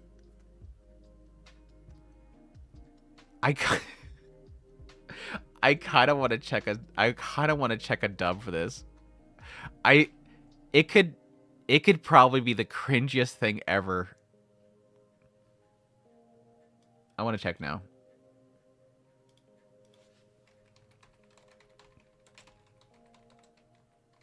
If I can spell right. Is it dubbed? It does have a dub. Has anybody checked the dub out yet? A Pseudo Harem dub? I'm gonna check it later. I can't check it on stream. I'm afraid I'm gonna get struck. I gotta check it. That's gonna be. I just have a feeling it's gonna be super cringe. It could be subtle, but it could be super cringe. We'll see though. All right. The elf chick from the Fatal show. I don't care. She's cute though. Tubui. Where's Tubui on my list? She's gonna go in S, but where in S is Tubui? I think it's low S. I don't think she's beaten any of these girls, but Tubi's up there though. I like Tubi. It took a while for me to like Tubi, but I definitely by the end of there, which sucks. I really like Tubi. Just tuned in, not surprised to see you at the top. Like, you just click on it and go, yeah, I knew that was going to come. I can leave now. What? That's too many A's. Where is S? 6-0. Dude, 6-0 here recently, like, broke my heart. This 6-0, like, thirsted for the commander, and then out of nowhere gets shanked. I don't know why, but that hurt me. I don't know why, but the 6-0 getting shanked hurt me. It's like, I got like, what, 3 scenes with 6-0, and for some reason her getting shanked hurt me. That was funny. I don't care about 6-0 though. It's just, she's got cute though. 2B is the top of S. I mean, that's she's up here. See, she's up here. If you look at where the line is right here, it's straight pixels. She's up there. Just because she cheeked doesn't make her S. I've never watched her play the series. Oh yeah, definitely not the cheek part. Everything in Nier just hurts me bad. That's true. The evil god student president from F Rain is a good character. Don't know why it's not on the list. I have no opinion. I've literally seen them for like 30 seconds. Wait, no. In the first episode, I seen both of them for... I mean, the scene the goddess for like maybe like 5 minutes. But other than that, I've seen the other girl for like 30 seconds. So I can't really draw much conclusion from the student president for 30 seconds. So I had no opinion. Anyways, the A2, which I guess is 2B now. I don't know. I'm assuming these are both the same characters now. I don't know. It seems like there's an aspect of carrying on the torch, cutting your hair and carrying the torch. I don't have any opinion of her besides that though. Like, she's barely been much in this show at all. I'm certain eventually she'll be a good character. Her so good. Played the game 3 years ago and I still have a scar from that. Commander, I don't have any feelings for her. Like, there was a nice hot shot of her. A little bit of redemption story towards the later part there, but that's about it. My bias comes from light novel manga. I kind of assume so because the expectation of know anything about those characters right now is impossible. Characters from Parry Everything. Clay is okay. Clay is okay. Clay is okay. The night chick I have no opinion of. She's cute though.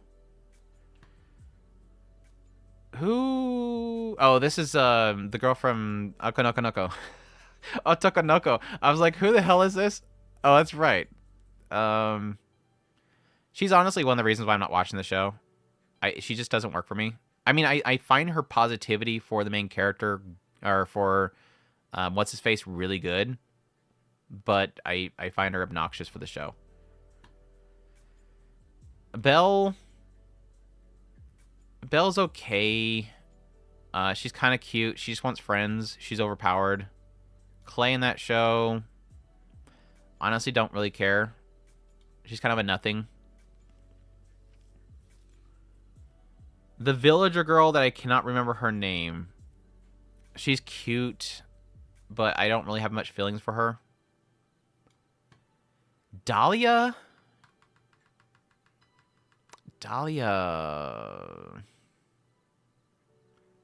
I like her character and her story, but I don't really feel much for her outside of that. I hope that we get more into her character, like actually have her express herself a little more, which has been the story. I got in this earlier with the show itself. I don't feel like the show's doing well enough to really make me feel for her character, other than the fact that she's just kind of going with emotions. And I think going forward, she could develop into a good character, but for now, she seems very much so a blank slate. She got some good friends, though. I don't have any feelings for them, but she's got some good friends. The hairdresser girl and the other girl. They're good and supportive characters. I want to almost throw this chick into the dumpster because she's literally the reason why I hate this show. Like, just do something with this girl. Just do something with this girl, please. Like, her whole point to the show right now is to have him hide the fact that he's going in the dungeon. Her character is popping up every now and then and him having to panic and explain that he's not in the dungeon. I'm certain eventually she'll be in a party and be super overpowered. The tsundere lolly, I like her. She's fun. Sylphie, the pure lolly, she's fine. I do like the tsundere lolly better though. The angel and devil pets are cute. Call them pets. Him lying his girlfriend has gotten old. It's not his girlfriend, but yeah, it's sure his girlfriend. The angel and devil pets. They're Pokemon. He's got to collect them all. I wonder if he'll ever get any more. That's a curious question mark. I wonder if he'll get more summon cards. The samurai chick, she's a dork. I like her. Haven't really gotten to her character yet, though. The Shinto priest girl, she's great as well. The goddess of invention, I think they called her. That's super thirsty for Sakaa. I hope they bring her back on the show because it seems like she's thirsty for Sakaa. I'm putting her in a B. The nun chick. The nun chick trying to spread the word and gain knowledge. I have no feelings for her. She had a really good episode here recently, though. Her helping the Kappa. Sakana's got... dude, they picked the perfect voice for Sakana. I think it works so great. She's a solid B, though. I have no feelings one way or another for her. She's just kind of there. Try not to cause... Well, she's bugging the hell out of the boy, but that's still not here or there. The Brazilian? Is she Brazilian, I think? The transfer student that's trying to go viral? I think she's Brazilian. Apparently in Brazil, they kiss people when they greet them. Is there any Brazilians in chat that can confirm or deny that high school girls like to kiss people when they meet them? I'm gonna I have a massive doubt for that one. But I don't know. She's too tropish. She's a very trope transfer student character. She had some moments where she's kind of pushing people to change, but there's a kiss on a cheek reading, but it's just not high school girls. Well, high school girls amongst each other, do they? The main character I don't really like too much. I'll put her in C2. Megami or whatever her name is, she's fine. I'll put her in B. I do really like this girl. She's a big sis type. I like her. Very much on nurturing. The singer, I don't really care. And the parkour girl, I really, really hated the parkour girl early on. Like, gosh, just to the story of her character is extremely obnoxious, emotionless doll. And in the moment that she got a little chibi, that she gets this chibi at, for those that have not watched the show, she doesn't want to express herself. And inside of her head, she has this, her actual personality that's screaming from the inside, going, tell them what you think. And they portray it as like this chibi character that's just hanging out on her head. So they show like all these scenes that they showed before where she didn't express anything. And the entire time, they show those scenes again, but now the chibi character is there, constantly yelling for what she wants to actually say. I thought it was really cute. But yeah, I don't really care for her, though. That's kind of my problem with Not Anime right now, is I just don't really care about any of the characters. None of them are clicking. Friendly greeting, yeah. It's not all that common, though. I almost kind of... my assumption was going to be that it was like... It's like something that has been done in the past, but just not really... It's not that common. Like, it's just like... What's the word? I'm totally blanking on the word.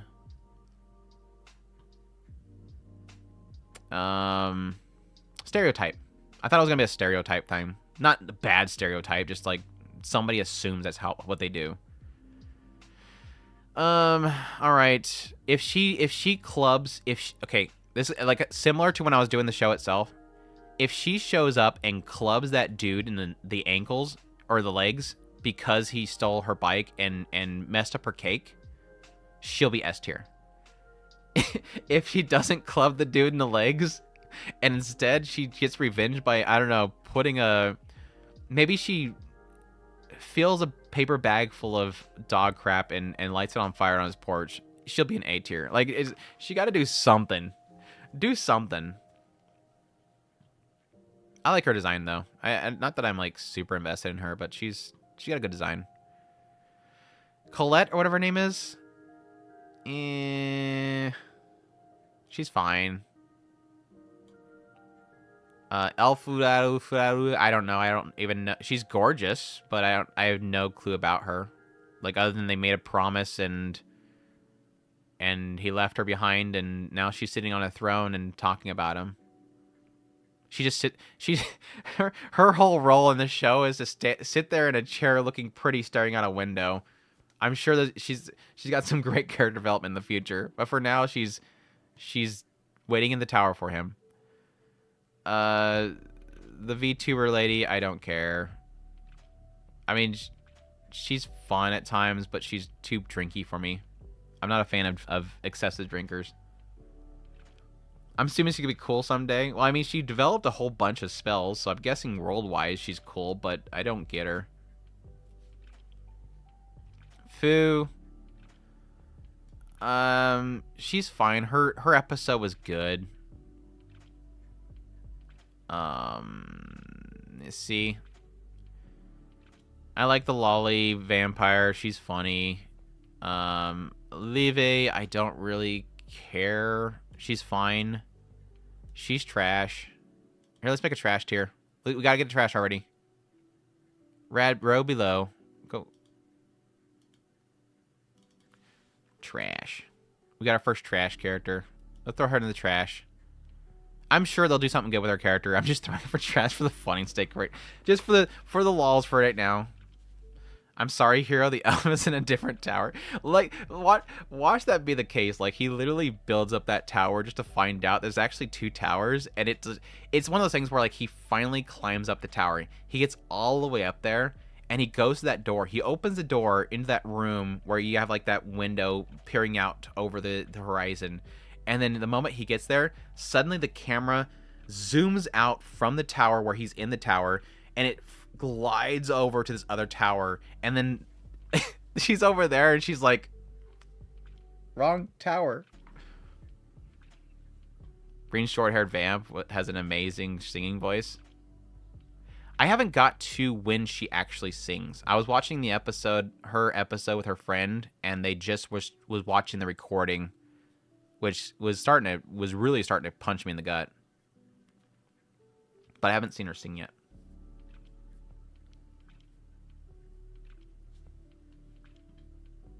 Having both of them on the tower. I really don't like her. She's obnoxious. She's okay. Like, there's some fun parts for her. Oh, these are no longer allowed in the world characters. Annette's fun. I almost feel like she's got a little twinge of Aqua in her. I'll put her up here. Tama's great too. I'll put her up here with her. Tama and Annette can go well together. The sisters. I'm gonna put. She's obviously best girl. Let's just. Anybody disagree with this? She's obviously best girl. Geek girl, best girl. She's hot. She's willing to wear a thong. She's best girl, right?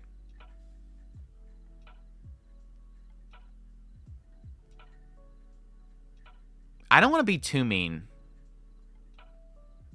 but I think she's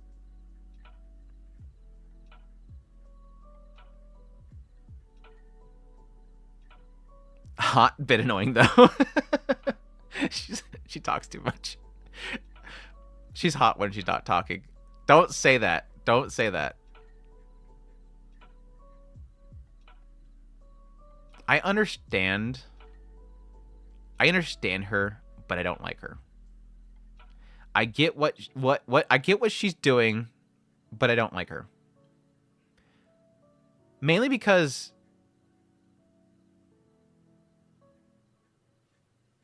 she can't let it go. And it's the same problem that I have with the main character is they're making a conscious choice to break off, but they're not making an emotional one, and thus they keep dabbling in it.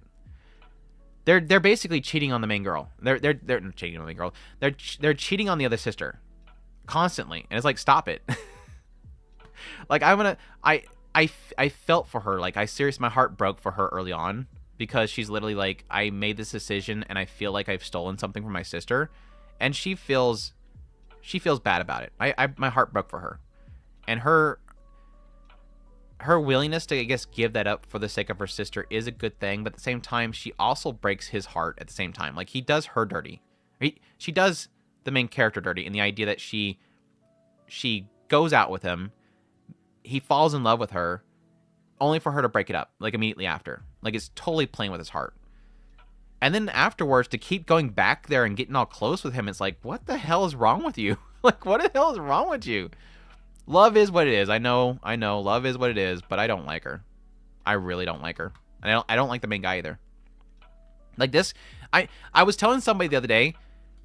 It was right after. I should really pull up the names. I'm blanking on names right now. It's bugging me.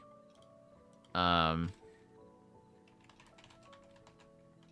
like anybody that doesn't know about the show cares about the names.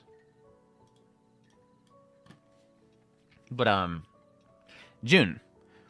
I should have known that. It's like it's the most simple name possible. The moment that June told Rumi that he still loves her, like he fell in love with her. That yes, he admitted that I did love Naori, but then when I went out with you, I fell in love with you, and now I don't want to be without you. He says this while he's currently in a relationship with Naori. And with all the, like, closeness they're getting and everything like that, at some point I'm like, okay, so June's not faithful. June, and again, I acknowledge this.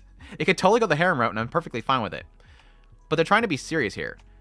If June has accepted Naori, and he's been broken up by Rumi, and now he's literally keeps talking to Rumi and getting close to her while he's in a relationship with Naori, and then you have Rumi keeps teasing at it, keeps getting in there, and it broke his heart before. The only one that hasn't done something wrong so far is Naori. And with how nasty Rumi and June have been in this relationship, I just know Naori's going to have to do something bad.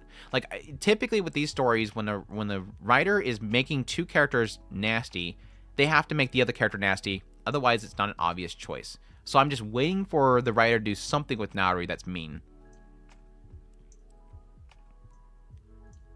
I just joined. Rumi definitely doesn't deserve to be high, but why is Naori yes? Just because she's the only one in the show that I don't hate.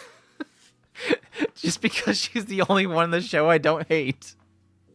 I don't personally like her that much, but I just put her up here because she's the only character I don't hate in this show right now. I don't think June's the blame. I mean, like I said, I understand everybody's emotions. Like the story does well enough to let me know why everybody does what they do. He was definitely played with. Jin was definitely played with. But the only reason I don't like him is because he's in a relationship with Naori, but he's still flirting with Rumi. Like, he shouldn't even be addressing that. He's being honest, and kudos for him. I will say he's being honest. Kudos. Just not a good thing to say when you're in a relationship to somebody else. In the end harem. I mean, I'm all for the idea of in the end harem. Or like my prediction was that they're going to swap places, trade places. Even though he's been able to tell the difference between the two of them when they swap places before. But he might just go along with it, knowing that's what they're doing. That was my assumption originally, what they were going to do with it. But right now, it just looks like it's going to be going down the route of June basically breaks it off with Naori and goes back to Rumi. They've been flagging it enough. Anyways, I've talked about that twice now. Sorry. Oh my gosh, what's her name? Why am I blanking on this girl's name? It's a hard one to forget. Why am I blanking on her name? It's not Clay, is it? It's not Clay. There's like 3 Clays in this season. Belle. I knew it was a simple name. It's Belle. Belle is... Again, Belle's the biggest reason why I'm struggling with the show. Is I really want to get a personality out of her. She got a good story, but she needs personality. Which I guess personality is difficult to develop when you're ostracized by an entire society. You're the only person she has to talk to is her sensei. It's hard to develop a personality with that. No, she was raised by some beast folk for a while, not very long. Good story. Personality sucks. Is really what it is. I'll put her in B.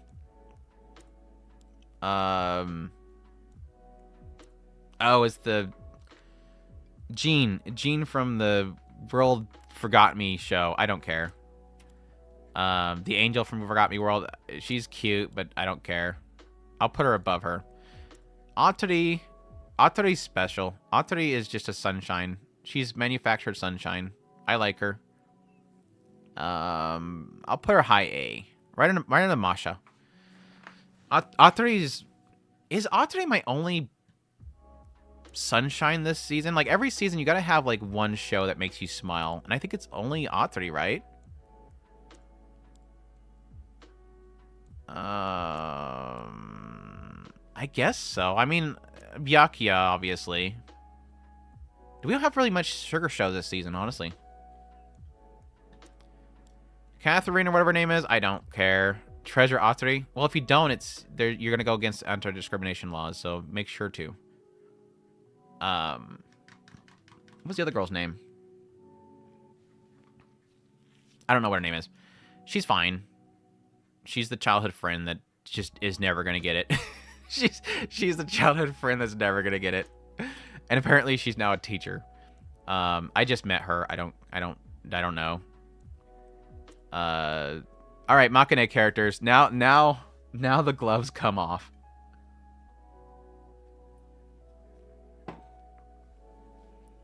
The teacher we've only seen for like 2 scenes. She's the lolly teacher that gets always forgets the main character. I don't know. I don't have an opinion. She's barely been in the show. She's funny for the brief moment she's there though. Sister. The sister. I love every scene that she's in. She's kind of like Yuki. Every scene that she's in, she's gold. It's just unfortunately she's only like in this show like for a minute per episode. I'm gonna put her at A. I think she's great. She's just absolutely obsessed with trying to help her brother out. Enough that she gets the entire market association involved with his love life and his friendship lives. She's great. I love her. She's adorable. I don't know. My heart breaks for this girl, and this is literally like our first real strong example of like actually one of the characters that, again, presumed losing heroine. I have my predictions that she might not be the losing heroine. The losing heroine might actually be her. Be the biggest twist ever. Like all the cover art shows her being one of the 3, and then it ends up being her, and like all the key art gets changed. But she's probably gonna get turned down. She's going to be the I like you as a little sister. I'm gonna put her like a high B. High B for now. I'll be crying my eyes out next week, but high B for now. Is Makeine even gonna air this week? It's not getting a delay, is it? I hope not. The teacher, the thirsty teacher that's bugging every room. Not enough with her to ever care, but she's interesting. Lemon's S. Lemon's an easy S tier. Love her character. Super cute this last episode. She's a go-getter. She's not giving up. And now is it implying that she's not giving up, going after? Is she trying to still get her childhood friend? Because it seems like that kind of was implied with the end of the previous episode, but it hasn't really gotten back into it. But it does seem like it's gearing her towards the main character, obviously. He's being supportive and taking care of her and everything, but she might end up shifting. But I don't know if they've implied that she's given up on her childhood friend, though. The zombie Gyaru. The zombie Gyaru, I mean, she looks good, but she's a little bit too much for me. I'm not sure if I care to hang out with this girl. It seems like she's on something. Like she's always on something. I think it's more like moving on. I can see that as well. The teacher obviously thinks that she can have the main character though. But yeah, Stoner Gyaru student council member. Yeah, we'll see more of her later on. She's very much a character of the evil student council that's trying to stop the club. Totally not a character from Evangelion. Totally not a character from Evangelion. Probably goes more into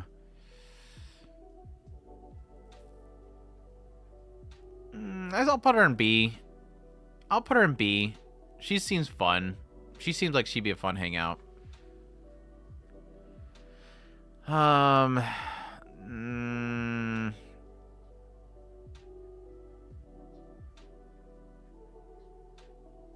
honestly think she's like probably the least out of all of them. Like, I think that she's into the Roboneko. I think that she's very cute. But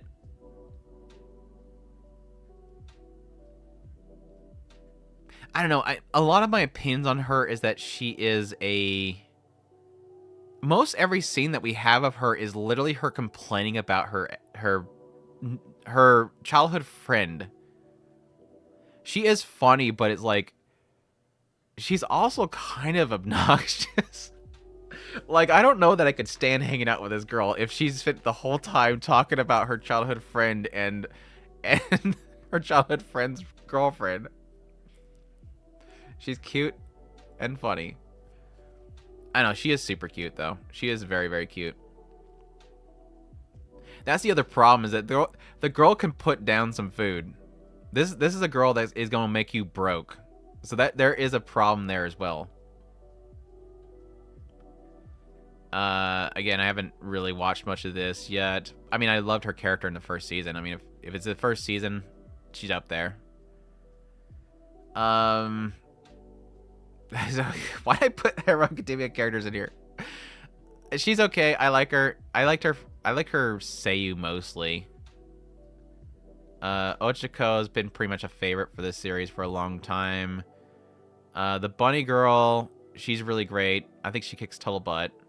I love every scene that she's in. Toga, she's pretty much been like, she's all design, and I like her story too, but again, I've lost interest in the show.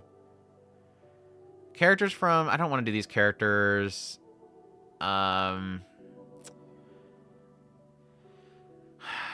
This is actually, Yato Garasu characters are actually interesting. Asebi, I think her name is, I don't really like her personality. She's just too pure. She's too pure in a really bad situation. The South, I think she's the most intriguing, and I'm very curious as to, I haven't got to the part where they explain why she's actually technically there as a replacement. I'll put her in B. I think she's the West. They finally did something with her to seemingly redeem her, but I'm not going to trust it yet. I think all these princesses are like just vile. The Ryukajima, this is Ryukajima, isn't it? Yatagarasu. She sounded like Ryukajima. It is. Of course, I get a character voiced by Ryukajima, and they literally make her bat crazy, dude. They make her bat nyah crazy. I finally get a Ryukajima character, and she's bat crazy. That sucks. There are only two types of girls: childhood friends and homewreckers. Yeah, Dorabeneko.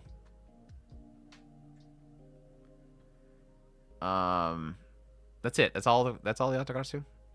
Millam's S tier. That's an easy. Millam's always best girl. Luminous is right next to her. Luminous best girl. Hina, yeah, she's like a B. She's like a B. Shun is up here. She's a best girl too. This is the trinity of best girls right here. The trinity of best girls of tensura is Millam, Luminous, and Shun. That's my ideal harem from that show. I do like the Tengu girl though. She was fun. Just met her though. This is the mascot character. I got the harem and then the mascot character over here. She's a dork. I like her. She's a dork. I don't know. She's apparently really great from the past. I'm sure she's a great person. Shion, I think she's just a fun big sis. Like, I'll put her like right in the A alongside. She's a bit much for me. She's a bit too much for me. It's a me problem. She's a bit too much for me. Holo, obviously going to S tier. She's still like easily one of the best waifus of all time. Will still remain to be one of the best waifus of all time. Diana, I'd probably put her as a solid B. I don't recall much of what happens after this with Diana. I did when I watched these recent episodes, I remember a lot of Diana there, but I don't recall much of her after this. So we'll see. The shepherd girl, she's cute. I'll put her in B. Byakuya, she must be protected. Her smile must be protected. Byakuya is the cutest freaking thing in the world. And anybody that does harm or bad things to Byakuya must be destroyed. Byakuya is pure. I still get a kick out of the fact of how much she looks like, what's her name? The girl from Is the Art of Rabbit.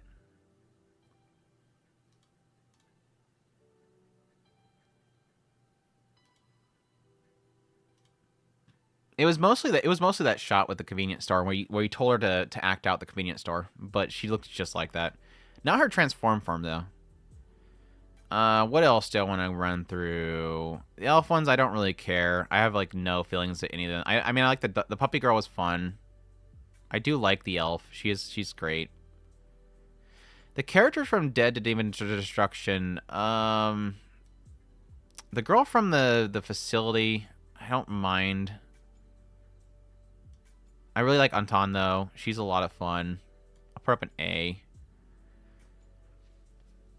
I don't want to get into spoilers, but the whole past stuff with the main girl is like, girl went nuts, and I'm not sure if I want to trust this girl on the screen anymore. Like, that whole backstory thing was nuts, dude. It was much. The whole backstory stuff was much. A for absolute. That is true. Absolute. I thought it was over. Another video started playing hours ago. The live stream, it did kick off, I think, at some point. Let's see. Any other characters I want to talk about? Not really. I mean, they've all had a brief moment with each of these, but I don't really have any opinion of them. All the Monogatari characters are probably S tier. Hachikuchi for sure is S tier. Kambaru, I've never been like a huge fan of Kambaru. I do like her though, but I've never been a true fan of hers. Like, I think she's a great side character. Yeah, Yotsuki, S tier. Pisu. Sadako? Not Sadako. What was her name? It's not Sadako. I'm blanking on her name right now. Is it Sadako? It's not Sadako. So I can tell I'm tired.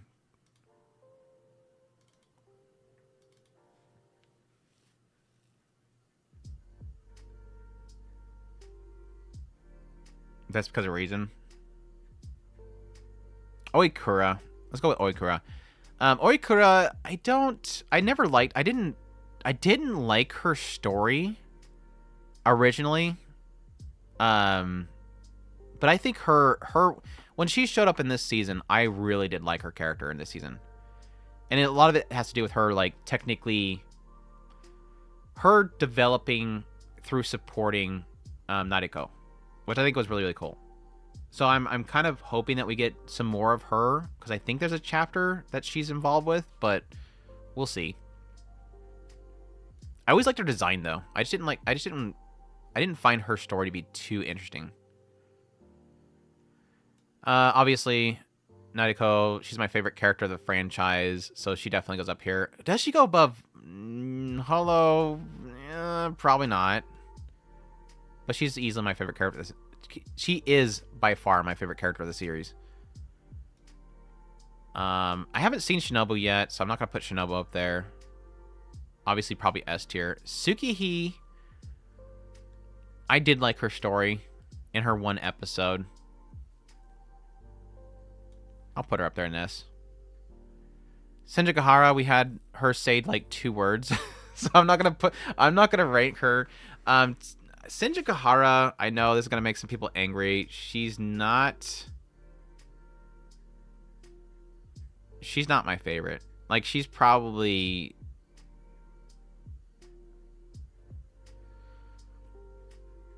She's just above Kambaru.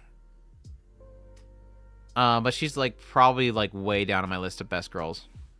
There's like a lot of the characters of that show that I like more than her. Do you really put Senjikahara on there just because she was on the phone call? I literally just said that I'm not gonna rank her for that one line. She's best girl, but Nadeko's the same. Dude, I swear I hate the fact that I can't say Nadeko. I think at some point I got it in my head that it's pronounced Nadeko. So like I'm sure that anybody that's actually watching my content on that series probably drives them crazy that I'll be doing my video and I'll start off typically by saying Nadeko, and then at some point I'll start saying Nadeko. Is because at some point a long time ago I got it in my head that it was Nadeko, and so I can't stop saying Nadeko. That's why for the longest time I kept saying Sengoku rather than or switch. Yeah, anyways, you know what I'm saying. Nadeko. It's not Nadeko. Like I said, it's like a Neko thing that's in my head. Yeah, the not part's easy. It's the Deco part. Nadeko? The Deco. Anyways, is that it? I think I got everybody. I don't care really to rank any of these. So that's it. I think that's a wrap. It was a fun long stream. How long did I go? Where are we at? Where is any of my screens that I need? All my stuff is messed up. It took 4 hours. It took 4 hours. But yeah, I'll probably drop this VOD. I might leave it up for a little bit, but I might drop this VOD, and if the recording's good, I might splice it up and make it a separate video. But yeah, it was fun. Like I said, I'm hoping to, because Thursday is like a super weekday for me, week as in content. So I might do every Thursday doing a live stream. I might go back to doing Mushoku Tensei, the game, and chatting. Or get into Grand Blue. Or something else. I don't know. We'll see. But, yeah, until then, hope you guys enjoyed the stream. Or appreciate you guys for dropping by. Thanks again to What the Fan Art and QB for the support. Really greatly appreciate it. But, and I go to sleep. Sorry for keeping you up, I guess. There is a Mushoku Tensei game, yes. Actually, you can see the box right there. There's the box right there. I got the limited edition Switch version, so. And there's a lot of people that want to not think that exists because it wasn't the game they wanted. And it's not a really, like, high graphics game or anything. But, yeah, her new outfit's great. And so is Yotsuki's. Yeah, there's several games. But anyways, appreciate you guys for dropping by. I like it. It's fine. It's not a visually pleasing game, but it's just more Mushoku Tensei content, and I always like that. So, anyways, thank you guys for dropping by, and until next time, y'all have a good one. If I can find my other screen, I'm trying to prevent it.